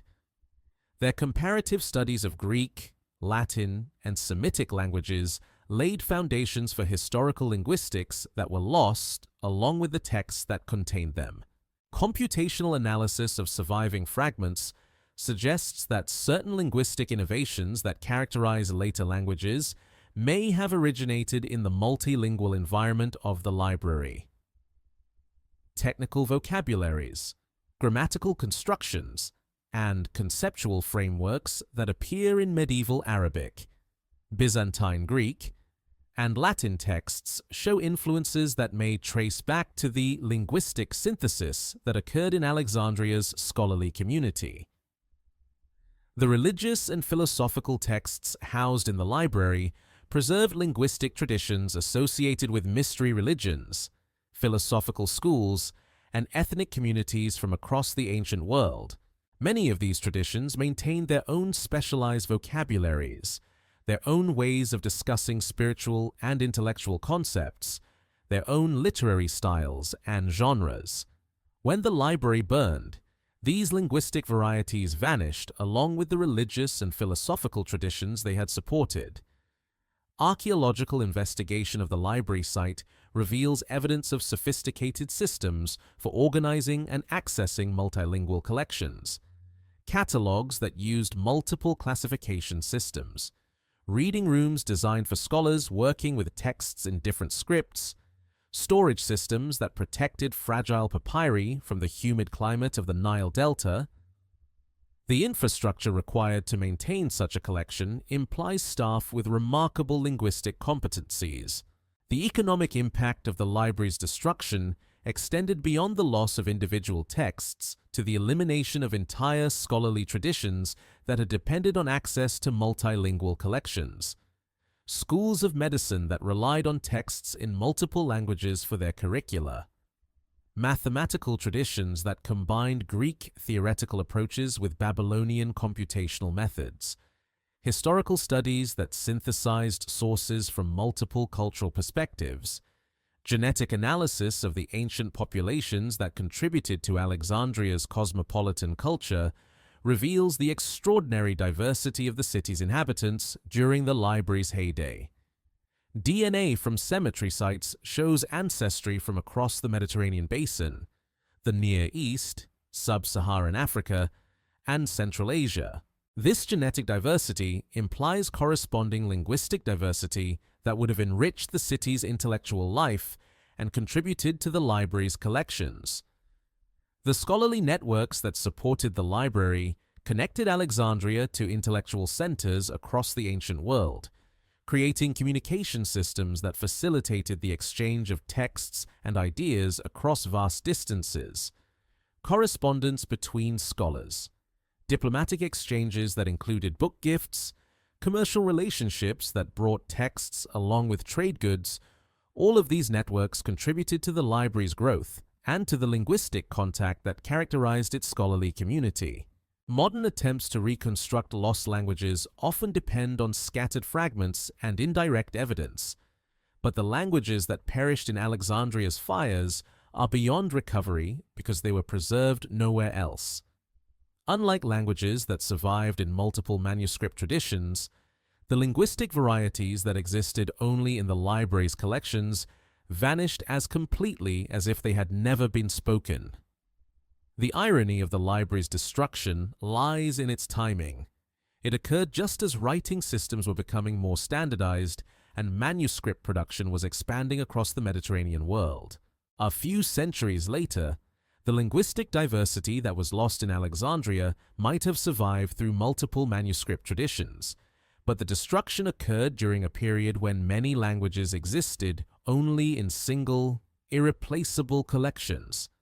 Contemporary scholars working to understand the intellectual achievements of the ancient world must navigate the gaps left by Alexandria's lost languages. Mathematical concepts that can no longer be fully understood because the terminology that expressed them has vanished. Philosophical arguments that remain incomplete because crucial texts in key languages were lost. Historical events that cannot be fully reconstructed because the perspectives preserved in certain linguistic traditions have been eliminated. The wind moves through the ruins of ancient Alexandria today, stirring dust that may contain microscopic traces of the papyri that once preserved humanity's linguistic diversity. Modern researchers continue to search for fragments, hoping to recover even small pieces of what was lost. But the languages that burned with the library have been silent now for more than a millennium. Their words, their grammatical structures, their unique ways of organizing thought and meaning, all of this linguistic richness has been reduced to ash and memory, leaving gaps in human knowledge that can never be filled. Across the ancient world, empires rise with the systematic precision of linguistic erasure built into their very foundations, carrying languages of conquest that spread like slow floods across territories where older tongues have flourished for millennia.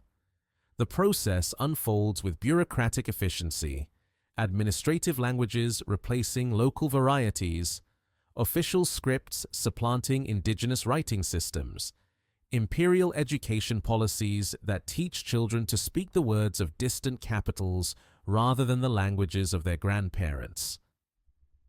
The Roman Empire perfects this linguistic transformation into an administrative art.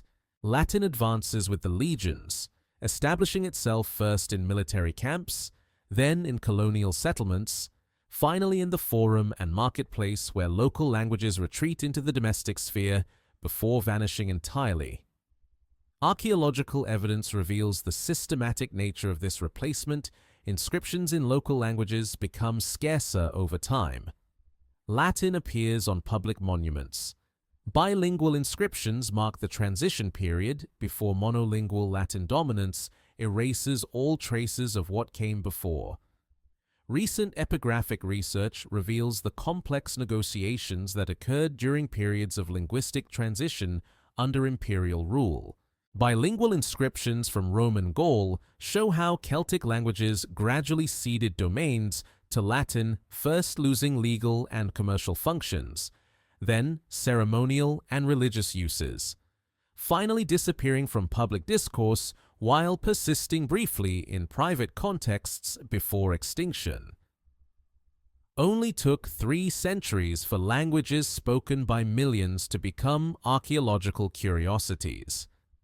The Chinese Empire employs different mechanisms but achieves similar results across the vast territories that come under imperial control. The writing system, with its logographic characters that can represent multiple spoken languages, initially accommodates linguistic diversity by allowing local languages to be written using Chinese script, but administrative standardization gradually favors Mandarin pronunciation. Imperial examinations require facility in court language, and local varieties find themselves relegated to informal spoken use before disappearing entirely. Archaeological investigation of imperial administrative centers reveals the infrastructure of linguistic replacement: schools that taught only the imperial language, courts that conducted business only in official tongues, markets where commercial advantage accrued to those who spoke the language of imperial commerce, religious institutions that abandoned local liturgical languages in favor of imperial variants. The physical spaces of linguistic transformation remain visible in excavated sites across former imperial territories. Genetic analysis of populations in former imperial territories reveals the demographic processes that facilitated linguistic replacement: military colonization that introduced speakers of imperial languages into local communities, administrative posting systems that relocated bureaucrats and their families across the empire, marriage patterns that encouraged linguistic intermarriage, slavery systems that disrupted local communities and forced linguistic accommodation to imperial varieties. The religious dimensions of imperial linguistic policy often provided the final mechanisms for language death. Conversion to imperial religions required liturgical languages that displaced local spiritual vocabularies. Missionary activities that translated sacred texts into imperial languages while allowing local languages to lose their ceremonial functions. Educational systems associated with religious institutions that taught only imperial languages to successive generations of children. Modern sociolinguistic research reveals how economic incentives accelerate language shift under imperial rule. Archaeological evidence from Roman Britain shows that local elites were among the first to adopt Latin, using linguistic competence as a marker of social status and administrative access. The material benefits of speaking imperial languages created powerful incentives for linguistic assimilation that operated independently of direct coercion. The documentation systems employed by ancient empires systematically ignored or actively suppressed local languages. Administrative records were maintained only in imperial languages. Legal proceedings were conducted only in official tongues. Historical chronicles recorded events only from imperial perspectives using imperial vocabularies. The institutional framework of imperial government created systematic bias against the preservation of local linguistic traditions. Archaeological evidence suggests that some communities developed strategies of linguistic resistance that delayed but ultimately could not prevent language death under imperial pressure. Code switching between public imperial languages and private local varieties, maintenance of local languages in religious or ceremonial contexts while adopting imperial languages for daily communication, development of hybrid varieties that combined local grammatical structures with imperial vocabularies. The timescales of imperial linguistic replacement varied dramatically depending on local conditions and imperial policies. In some regions, local languages vanished within a few generations of imperial conquest. In others, bilingual periods lasted for centuries before local varieties finally succumbed to imperial pressure. The demographic intensity of imperial colonization, the strength of local institutions, and the economic advantages of imperial language acquisition all influence the pace of linguistic change. Contemporary studies of language death reveal patterns that echo the imperial processes documented in archaeological and historical records. Economic modernization that makes local languages economically disadvantageous. Educational systems that provide instruction only in dominant languages. Media systems that operate exclusively in prestigious varieties. Migration patterns that separate communities from their linguistic territories. The artistic and literary traditions associated with local languages often provided the final refugees for linguistic diversity under imperial rule. Archaeological evidence suggests that local languages sometimes persisted longer in ceremonial, religious, or artistic contexts even after disappearing from daily communication. But even these protected domains eventually succumbed to imperial pressure as local cultural institutions were replaced by imperial alternatives. Computational analysis of vocabulary borrowing patterns reveals how imperial languages absorbed elements from local varieties even as they replaced them. Latin contains substrate vocabulary from Celtic languages. Chinese dialects preserve traces of local languages that were spoken before imperial expansion. Arabic shows influences from the diverse languages it replaced during Islamic expansion. These linguistic fossils represent the only surviving traces of languages that otherwise vanished completely. The psychological dimensions of linguistic replacement under imperial rule remain largely inaccessible to historical investigation. How did speakers experience the gradual abandonment of their ancestral languages? What emotional and cultural losses accompanied the shift to imperial tongues? Archaeological evidence cannot recover the subjective experience of watching familiar ways of speaking become obsolete and forgotten. Archaeological investigation of frontier regions reveals the complex linguistic dynamics that occurred at the edges of imperial territories, zones of linguistic contact where imperial languages met local varieties, trading centers where multilingual competence provided commercial advantages, border regions where linguistic identity became entangled with political loyalty, military installations where linguistic uniformity served strategic functions. The technological innovations that accompanied imperial expansion often required linguistic standardization that disadvantaged local languages, writing systems that were designed for imperial languages, legal codes that were formulated in imperial vocabularies, engineering knowledge that was transmitted through imperial technical languages. The technological infrastructure of empire created systematic advantages for imperial languages while making local varieties appear backward or impractical. Modern archaeological techniques continue to reveal new evidence of languages that vanished under imperial pressure, inscriptions in scripts that have not yet been deciphered, vocabulary preserved in borrowed words and place names. grammatical structures that influence the development of imperial languages in particular regions. Each discovery provides additional insight into the linguistic diversity that was lost through imperial expansion. The legacy of imperial linguistic replacement continues to shape contemporary language distributions across the world. The global dominance of languages like English, Spanish, Chinese, and Arabic reflects historical processes of imperial expansion that eliminated thousands of local languages over the course of centuries. Modern language death represents the continuation of patterns that were established in ancient empires. Contemporary efforts to revitalize endangered languages face challenges that echo the historical processes of imperial linguistic replacement.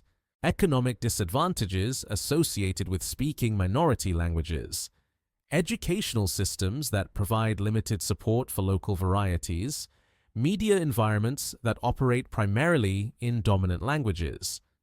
The same systemic forces that drove language death under ancient empires continue to threaten linguistic diversity in the modern world.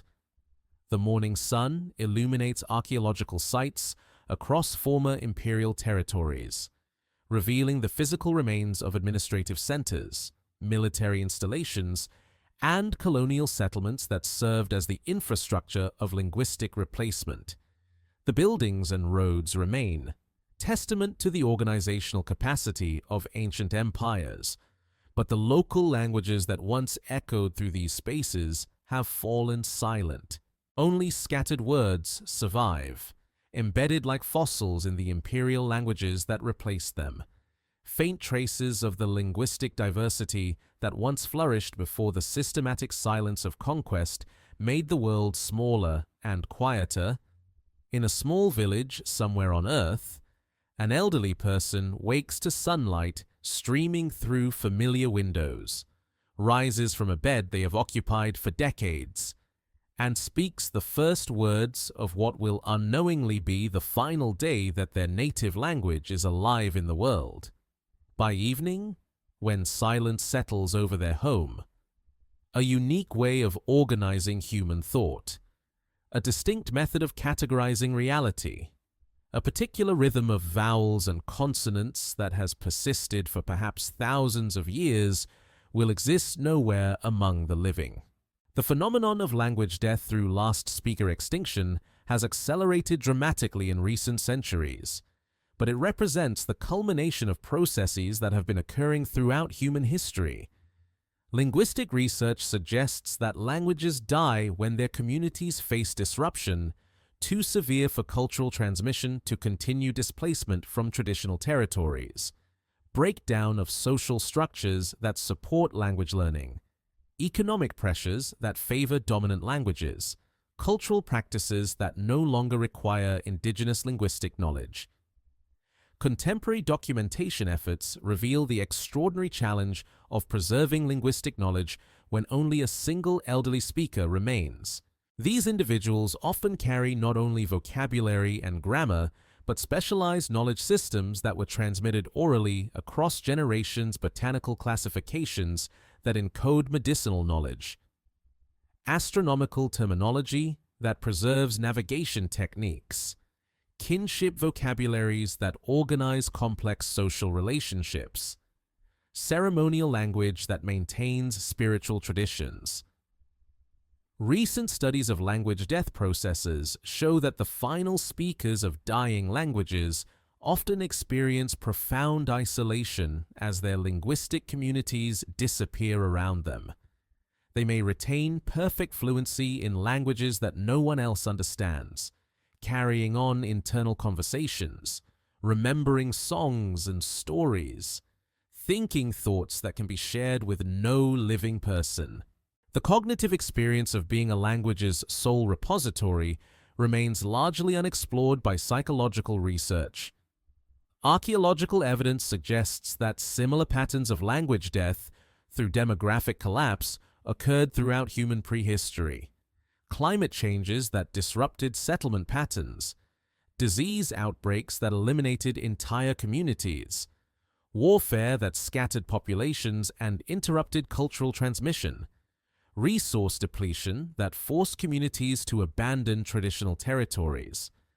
Each of these disruptions created conditions where languages could die with their final speakers. The linguistic knowledge that dies with final speakers extends far beyond simple communication systems. Ethno-linguistic research reveals that indigenous languages often encode sophisticated understanding of local ecosystems, sustainable resource management practices, weather prediction systems, and pharmacological knowledge that took centuries to accumulate. When languages die, this accumulated wisdom vanishes along with the vocabulary that preserved it. Modern recording technologies have created unprecedented opportunities to document dying languages. Yet technical preservation cannot capture the full richness of linguistic systems that evolved for face-to-face oral transmission. The contextual knowledge, the gestural accompaniments, the social relationships that give meaning to linguistic expressions, all of these elements resist technological documentation and die with the communities that practice them. Genetic analysis of isolated populations reveals the demographic processes that often precede language death through final speaker extinction. Small, founding populations that lack genetic diversity, geographic isolation that prevents population replenishment, environmental pressures that reduce carrying capacity, marriage patterns that lead to population bottlenecks. These same demographic vulnerabilities that threaten genetic survival also threaten linguistic survival. The emotional dimensions of being a language's final speaker create psychological experiences that have no parallels in human experience. Contemporary documentation projects have recorded elderly speakers expressing grief for languages that will die with them, frustration at being unable to transmit knowledge to younger generations, loneliness that comes from having thoughts that cannot be fully shared with anyone else who lives. Archaeological sites sometimes preserve evidence of communities that disappeared suddenly, leaving behind material culture but no descendants to maintain linguistic traditions. Abandoned settlements with no signs of violence or gradual decline. Artifact assemblages that suggest complex social organization that simply vanished. These archaeological mysteries may represent cases where entire linguistic communities died simultaneously, taking their languages with them into immediate extinction. The timing of final speaker death often occurs during periods of broader cultural transformation that make language transmission difficult, economic modernization that requires speakers to learn dominant languages for employment, educational systems that provide instruction only in official languages, religious conversion that abandons indigenous spiritual vocabularies, urban migration that separates speakers from the territories where their languages evolved. Modern linguistic documentation faces the challenge of working with elderly speakers whose communities have long since abandoned traditional practices. Final speakers often struggle to remember specialized vocabulary that was once essential for activities no longer practiced. Technical terms for traditional crafts, seasonal ceremonies, resource exploitation strategies, all of this knowledge may be partially forgotten even by the language's final speakers. The cultural contexts that sustained indigenous languages for millennia often disappear before the languages themselves, creating situations where final speakers possess linguistic competence but lack the cultural frameworks that originally gave their languages meaning. They may remember words for traditional practices they never experienced, retain vocabulary for ecosystems that have been altered beyond recognition, carry ceremonial language for rituals no longer performed. Contemporary efforts to revitalize languages that have recently lost their final native speakers face extraordinary challenges. Without fluent speakers to model natural usage, revitalization efforts must work from incomplete documentation. Written records cannot capture pronunciation nuances, grammatical subtleties, or pragmatic conventions that were transmitted through oral tradition. The languages that emerge from revitalization efforts, however valuable, necessarily differ from the original varieties. Archaeological evidence suggests that throughout human history, periods of environmental or social crisis created conditions where multiple languages died simultaneously through final speaker extinction. The end of the last ice age, the development of agricultural societies, the expansion of early state systems. Each of these transformations likely eliminated linguistic varieties that had persisted for millennia. The specialized knowledge systems that die with final speakers often include technical vocabularies that encoded sophisticated understanding of natural phenomena. Contemporary examples include indigenous languages that preserve detailed knowledge of plant pharmacology, astronomical observation techniques, sustainable hunting practices, traditional medical systems. When these languages die, humanity loses not only linguistic diversity, but accumulated knowledge about sustainable relationships with natural environments. Modern globalization has accelerated the processes that lead to language death through final speaker extinction, economic integration that requires competence in international languages, communication technologies that favor widely spoken varieties, educational systems that provide opportunities only to speakers of dominant languages, migration patterns that separate communities from their linguistic territories. The final moments of a language's existence often occur in settings far removed from the traditional territories where these linguistic varieties originally evolved. Final speakers may live in urban environments, care facilities, or immigrant communities where their ancestral languages have no practical function. The languages that once encoded intimate knowledge of particular landscapes die in locations where that knowledge has become irrelevant. Archaeological analysis of settlement abandonment patterns reveals that communities sometimes made collective decisions to relocate, carrying their languages into new territories where they might survive, or abandoning their traditional territories to circumstances that made linguistic transmission impossible. The mobility of human populations throughout history created both opportunities for linguistic survival and conditions for linguistic extinction. The cognitive experience of being a language's repository includes the burden of knowing that unique ways of understanding the world will vanish upon one's death. Final speakers sometimes report dreams in their native languages, automatic responses to familiar stimuli, moments of forgetting that no one else can understand their thoughts. The psychological weight of carrying a language alone remains largely unstudied by researchers.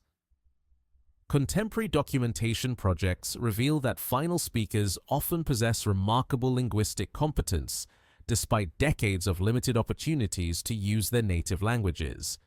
They may retain complex grammatical systems, extensive vocabularies, and sophisticated understanding of semantic distinctions that younger generations never acquired. Yet this competence exists in isolation without the social contexts that give languages their full meaning and vitality. The evening settles over countless communities around the world where elderly speakers carry languages that may not survive another generation. In bedrooms and kitchens and quiet corners, the final words of ancient tongues are spoken into silence. Tomorrow, some of these languages will be gone forever, taking with them irreplaceable ways of thinking, unique perspectives on human experience, specialized knowledge that took millennia to accumulate. The last speakers close their eyes, and with them close entire chapters in the long story of human linguistic diversity. In university laboratories around the world, linguists hunched over computer screens attempt one of the most ambitious acts of resurrection in human history, the reconstruction of languages that have been silent for centuries or millennia, using algorithms that search for patterns in fragments of text, borrowed words scattered through living languages, and the comparative methods that reveal the hidden relationships between linguistic systems separated by vast expanses of time. The digital revolution has transformed the archaeology of language, creating tools that can process vast databases of linguistic information with speeds and precision impossible for human analysts working alone. Machine learning algorithms trained on patterns of language change can identify cognate relationships between words in different languages, reconstruct probable ancestral forms, and suggest the most likely pathways by which ancient languages evolved into their modern descendants. Recent computational linguistics research has achieved remarkable success in reconstructing Proto-Indo-European, the hypothetical ancestor of languages spoken from Ireland to India. By comparing systematic sound correspondences between related languages, algorithms can work backward through time to recover words that were spoken by communities that lived 6,000 years ago. The reconstructed vocabulary reveals a pastoral society with domesticated horses, wheeled vehicles, and social hierarchies that shape the civilizations that would inherit their linguistic legacy. Archaeological corpora digitization projects have made available unprecedented quantities of textual data from ancient civilizations, cuneiform tablets from Mesopotamia, hieroglyphic inscriptions from Egypt, Linear B tablets from Mycenaean Greece. All of these textual sources have been digitized and made searchable, allowing computational methods to identify patterns that escaped generations of human scholars working with limited manuscript collections. The statistical methods employed in computational language reconstruction operate on principles derived from evolutionary biology. Languages change through processes analogous to genetic mutation, with innovations spreading through populations, splitting into divergent branches, and occasionally going extinct. Phylogenetic algorithms originally developed for analyzing evolutionary relationships between species can be adapted to trace the historical relationships between languages. Modern neural networks trained on large linguistic datasets have achieved surprising success in identifying regular sound changes that occurred during the historical development of language families. These algorithms can recognize patterns of systematic phonological change even when the changes occurred thousands of years ago and are documented only through fragmentary textual evidence or comparative reconstruction from related languages. The computational analysis of substrate influences the effects of extinct languages on the languages that replace them, has revealed hidden linguistic relationships that escaped traditional historical linguistics. Algorithms that can identify statistical anomalies in vocabulary distributions, unusual grammatical constructions, or atypical phonological patterns can detect traces of languages that were once spoken in particular regions but left no direct textual evidence. Recent advances in automated cognate detection have accelerated the pace of comparative linguistics research by orders of magnitude. Tasks that once required years of painstaking manual comparison can now be completed in hours by algorithms that systematically compare phonological and semantic similarities between words in related languages. These computational methods have identified previously unknown language relationships and refined our understanding of established language families. The digitization of historical dictionaries and grammatical descriptions has created databases that preserve knowledge of languages that are no longer spoken. Medieval Arabic descriptions of Iberian Romance languages, colonial-era documentation of indigenous American languages, missionary accounts of African linguistic varieties, all of these historical sources contribute to computational reconstruction efforts that aim to recover languages that survive only in fragmentary documentation. Archaeological site databases integrated with linguistic reconstruction projects have created new possibilities for understanding the relationship between material culture and language change. Computational analysis can identify correlations between artifact distributions, settlement patterns, and linguistic innovations, providing insights into how environmental and social factors influenced language development in prehistoric communities. The reconstruction of dead languages faces fundamental limitations that no amount of computational power can overcome.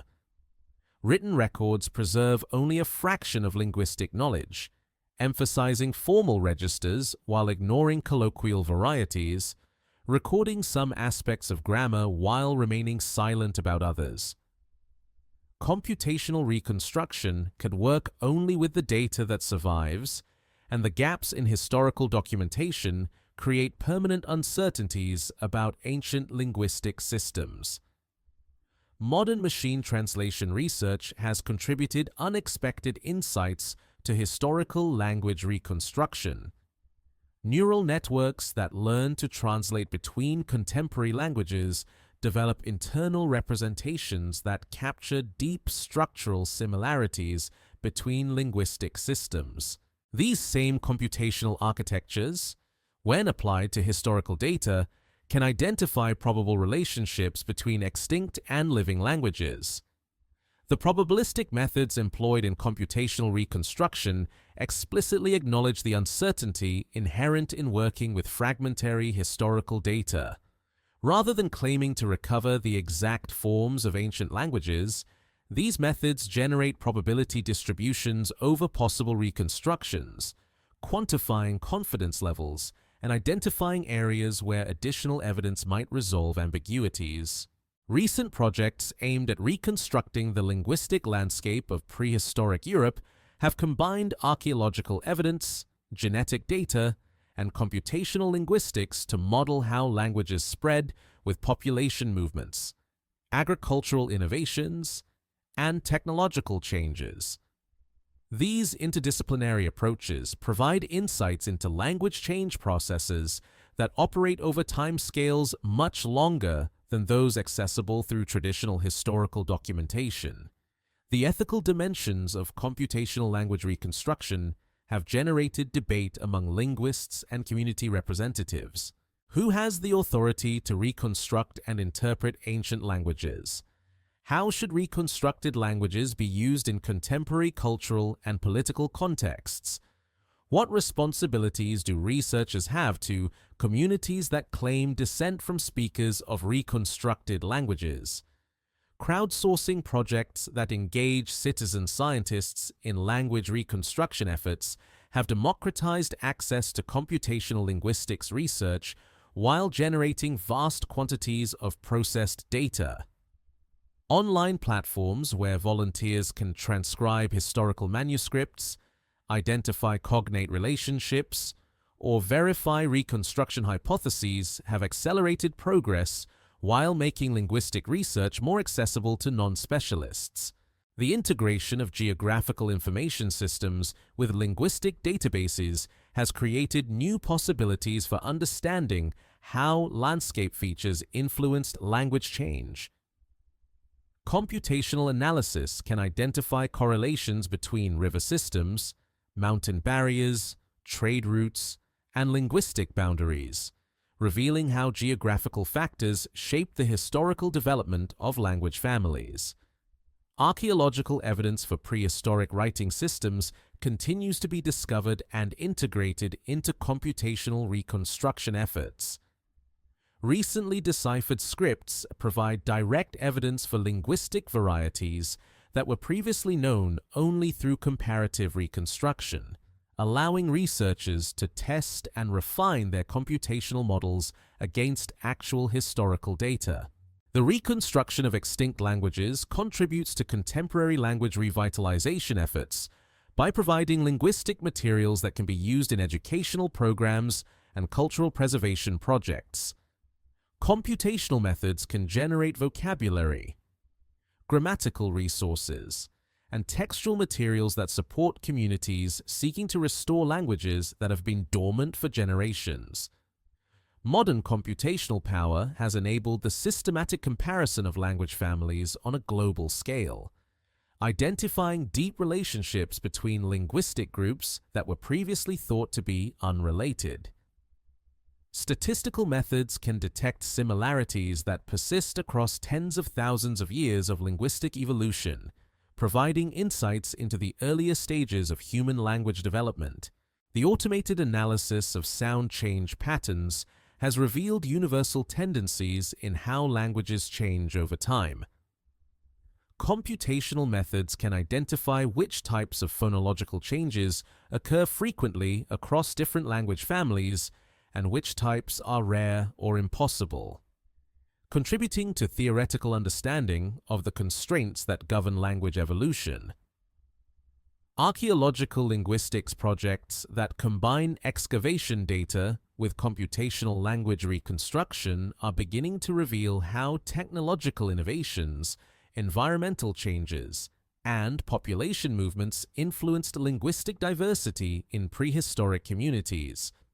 These interdisciplinary approaches provide unprecedented insights into the deep history of human languages.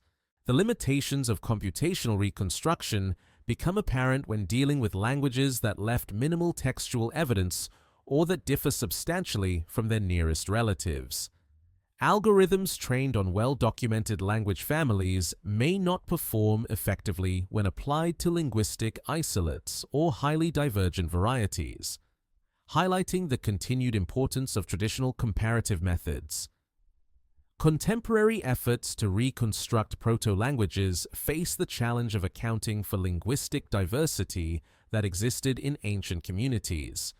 Rather than assuming that prehistoric language communities spoke uniform varieties, computational methods are beginning to model the dialectal variation and social stratification that likely characterized ancient linguistic systems. The morning light illuminates research laboratories where computer screens display reconstructed word lists, probability trees, and evolutionary models that attempt to resurrect voices that have been silent for millennia. Algorithms process vast datasets searching for patterns that might reveal how ancient humans spoke, thought, and organized their understanding of the world. In server farms and university computers, the digital archaeology of language continues its patient work of recovery, bringing back from silence fragments of humanity's linguistic past, incomplete but precious glimpses of the words that once animated communities, whose names have been forgotten but whose voices might yet speak again through the mathematical resurrection of computational linguistics. In the spaces between words, in the pauses that punctuate human conversation, in the moments when voices fall silent and leave only the ambient sounds of wind and water and rustling leaves, there exists a different kind of presence, not absence, but a fullness that speaks without speaking. A language of silence that carries the weight of all the voices that have ceased, all the words that will never be spoken again, all the thoughts that once moved through human minds in patterns that no living person remembers. This silence is not empty. It holds the accumulated weight of linguistic extinctions that have occurred across the long sweep of human history, each vanished language leaving behind a particular quality of absence that shapes the acoustic landscape of contemporary human experience. The silence where Etruscan once echoed through Roman streets carries a different resonance than the silence where Celtic languages once flowed across the valleys of Gaul. Different again from the silence that has replaced the indigenous languages of the Americas, the Pacific Islands, the scattered communities of Africa and Asia where colonization and globalization have stilled tongues that once carried the accumulated wisdom of millennia. Modern acoustic ecology research reveals that human linguistic activity has profoundly shaped the soundscape of inhabited environments throughout history. The rhythm of conversation, the cadence of ceremonial speech, the musical patterns of different languages created acoustic signatures that varied dramatically across geographic regions and cultural communities. As languages die, these distinctive sound patterns disappear, leaving acoustic spaces that are filled by different forms of human activity or by the expansion of non-human sounds. Archaeological evidence suggests that the relationship between human language and environmental sound has been dynamic throughout our species' history. Cave sites with exceptional acoustic properties show evidence of sustained human occupation, suggesting that early communities valued environments that enhanced vocal communication. The loss of languages eliminates not only the words themselves, but the acoustic traditions that connected human voices to particular landscapes and architectural spaces. The cognitive neuroscience of silence reveals that the absence of linguistic stimulation activates different neural networks than those engaged during active language processing. Brain imaging studies show that periods of silence allow for the consolidation of linguistic memories, the integration of new vocabulary, and the strengthening of grammatical structures. The silence that follows language death may create different patterns of neural activity in the communities that experience linguistic loss. Contemporary studies of language revitalization efforts demonstrate that the silence left by extinct languages can become a form of cultural memory that motivates reconstruction and preservation activities. Communities that have lost their ancestral languages often describe the absence of these linguistic traditions as a palpable presence, a gap in their cultural experience that shapes their sense of identity and their relationship to their historical heritage. The temporal dimensions of linguistic silence extend across multiple timescales simultaneously. The immediate silence that follows the death of a language's final speaker, the generational silence as communities adapt to communication in replacement languages, the historical silence that accumulates as written records of extinct languages become inaccessible to contemporary readers. The archaeological silence of languages that died before the development of writing systems and survive only in scattered material traces. Philosophical investigations of linguistic absence reveal that the silence left by extinct languages differs qualitatively from other forms of silence. Unlike the temporary silence of sleep or meditation, linguistic extinction represents an irreversible transformation of human communicative potential. The words that have vanished cannot be recovered through memory or documentation. They exist only in the silence that marks their absence. Modern soundscape composition projects have begun to incorporate the concept of linguistic silence into artistic works that explore the acoustic dimensions of cultural loss. Composers create musical pieces that use silence to represent the absence of extinct languages, employing pauses, gaps, and acoustic spaces to evoke the communicative potential that has been lost through linguistic extinction. The ecological dimensions of linguistic silence extend beyond human communication systems to encompass the traditional ecological knowledge that disappears when indigenous languages die, the specialized vocabulary for understanding weather patterns, seasonal cycles, animal behavior, and plant ecology often vanishes along with the languages that preserved this knowledge, leaving silent gaps in humanity's accumulated understanding of natural systems. Anthropological research on language death processes reveals that communities experiencing linguistic extinction often develop new forms of nonverbal communication that fill some of the communicative functions previously served by their ancestral languages. Gestural systems, artistic traditions, and ceremonial practices may expand to carry cultural information that can no longer be transmitted through speech. The psychological experience of linguistic silence varies dramatically depending on whether individuals have personal memories of extinct languages. Elderly community members who spoke ancestral languages in their youth may experience the silence as a form of loneliness or isolation. Younger community members who never acquired ancestral languages may experience the silence as an absence they can sense but cannot fully comprehend. Archaeological soundscape reconstruction projects attempt to model the acoustic environments of ancient communities by analyzing the architectural acoustics of excavated sites, the probable sound-producing activities indicated by artifact assemblages, and the linguistic characteristics of reconstructed ancient languages. These projects create speculative audio environments that suggest what the soundscapes of extinct linguistic communities might have been like. The technological mediation of contemporary human communication creates new forms of silence that differ from historical patterns of linguistic absence. Digital communication systems that favor written over spoken communication, voice recognition systems that work best with dominant languages, and social media platforms that privilege certain linguistic varieties over others all contribute to the systematic silencing of linguistic diversity. Contemporary documentation projects aimed at recording endangered languages face the challenge of preserving not only linguistic content, but the acoustic qualities that give languages their distinctive soundscape characteristics. The tone qualities, rhythm patterns, and phonetic details that distinguish one language from another resist digital preservation and may be lost even when vocabulary and grammar are successfully documented. The memorial functions of linguistic silence suggest that the absence of extinct languages serves as a form of cultural memory that preserves awareness of what has been lost.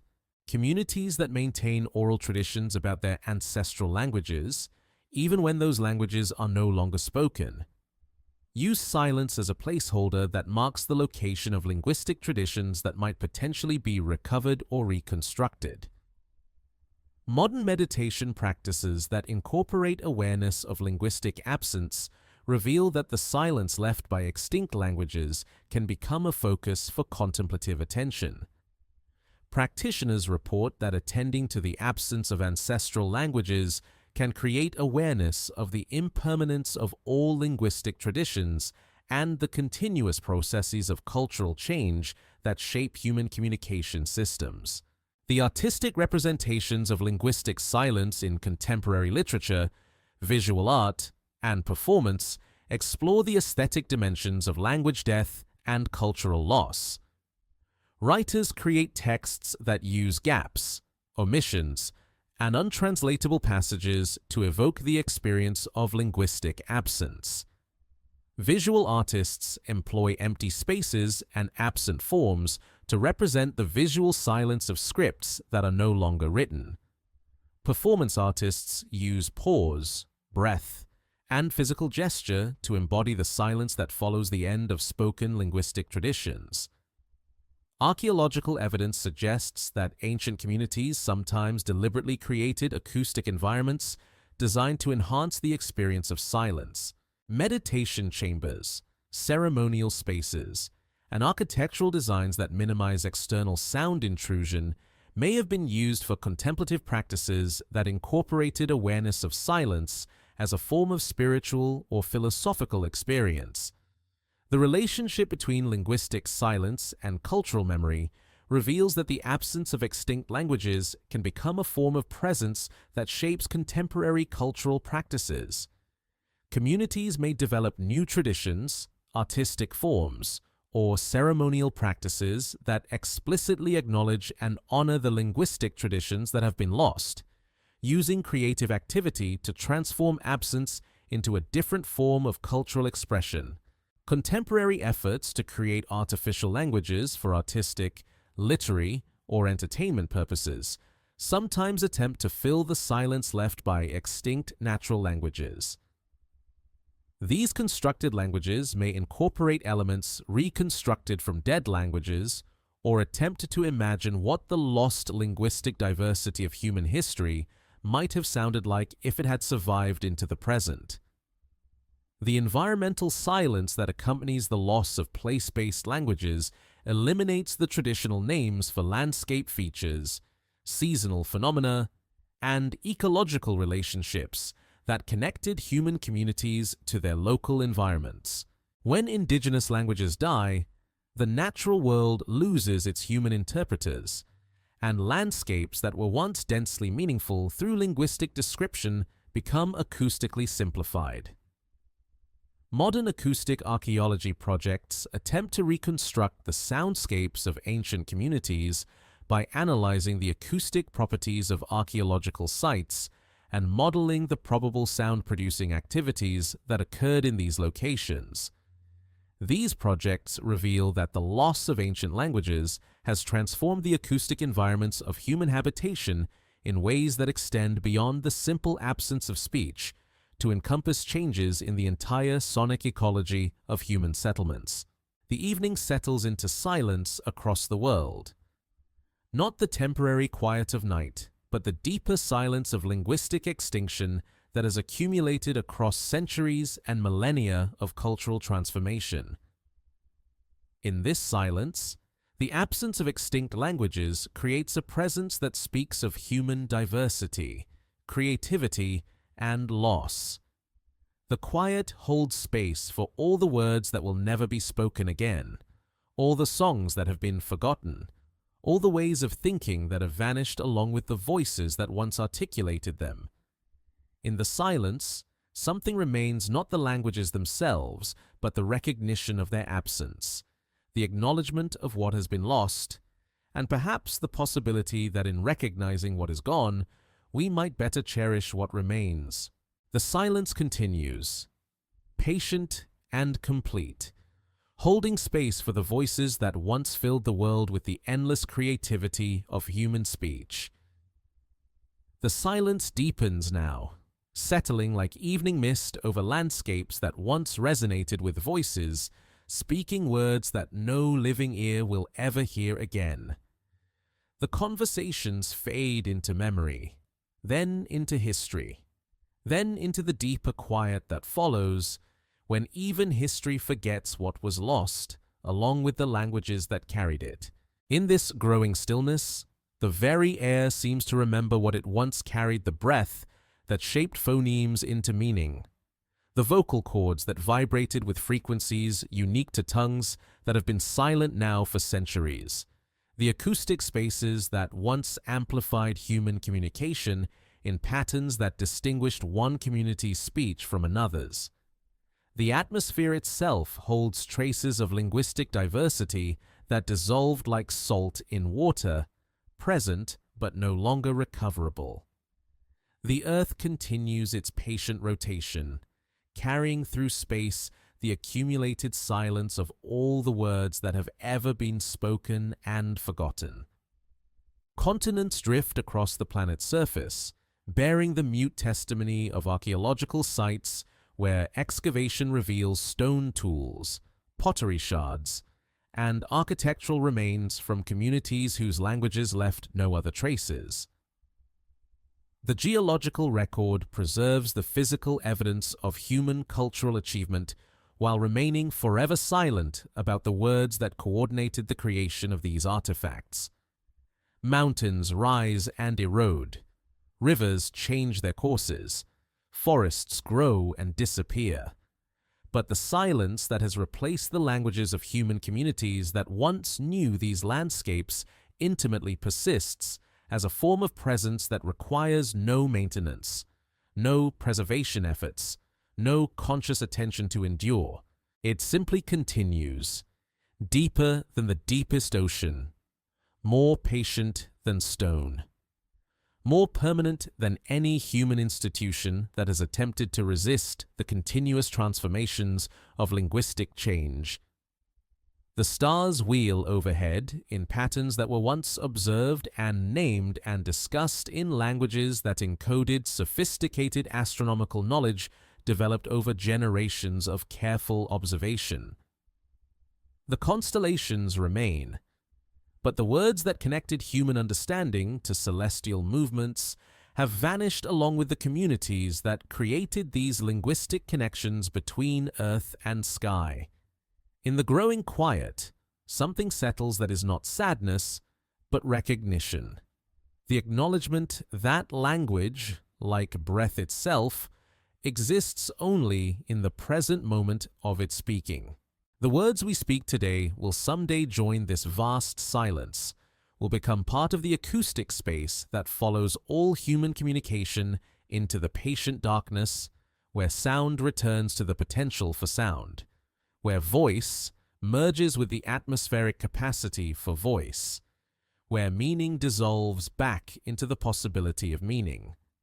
The silence accepts everything equally, the languages that died with empires, the tongues that vanished beneath rising seas, the words that burned in libraries, the final whispers of last speakers. All of it flows into the same quiet space where distinctions between loss and presence, between memory and forgetting, between sound and silence, gradually lose their sharp boundaries and merge into something larger and more inclusive than the human categories that once organized them into separate experiences. Rest now in this silence that contains everything, where the voices of all human communities join in the deeper quiet that embraces without judgment or preference all the words that have ever been spoken and all the words that will ever be forgotten.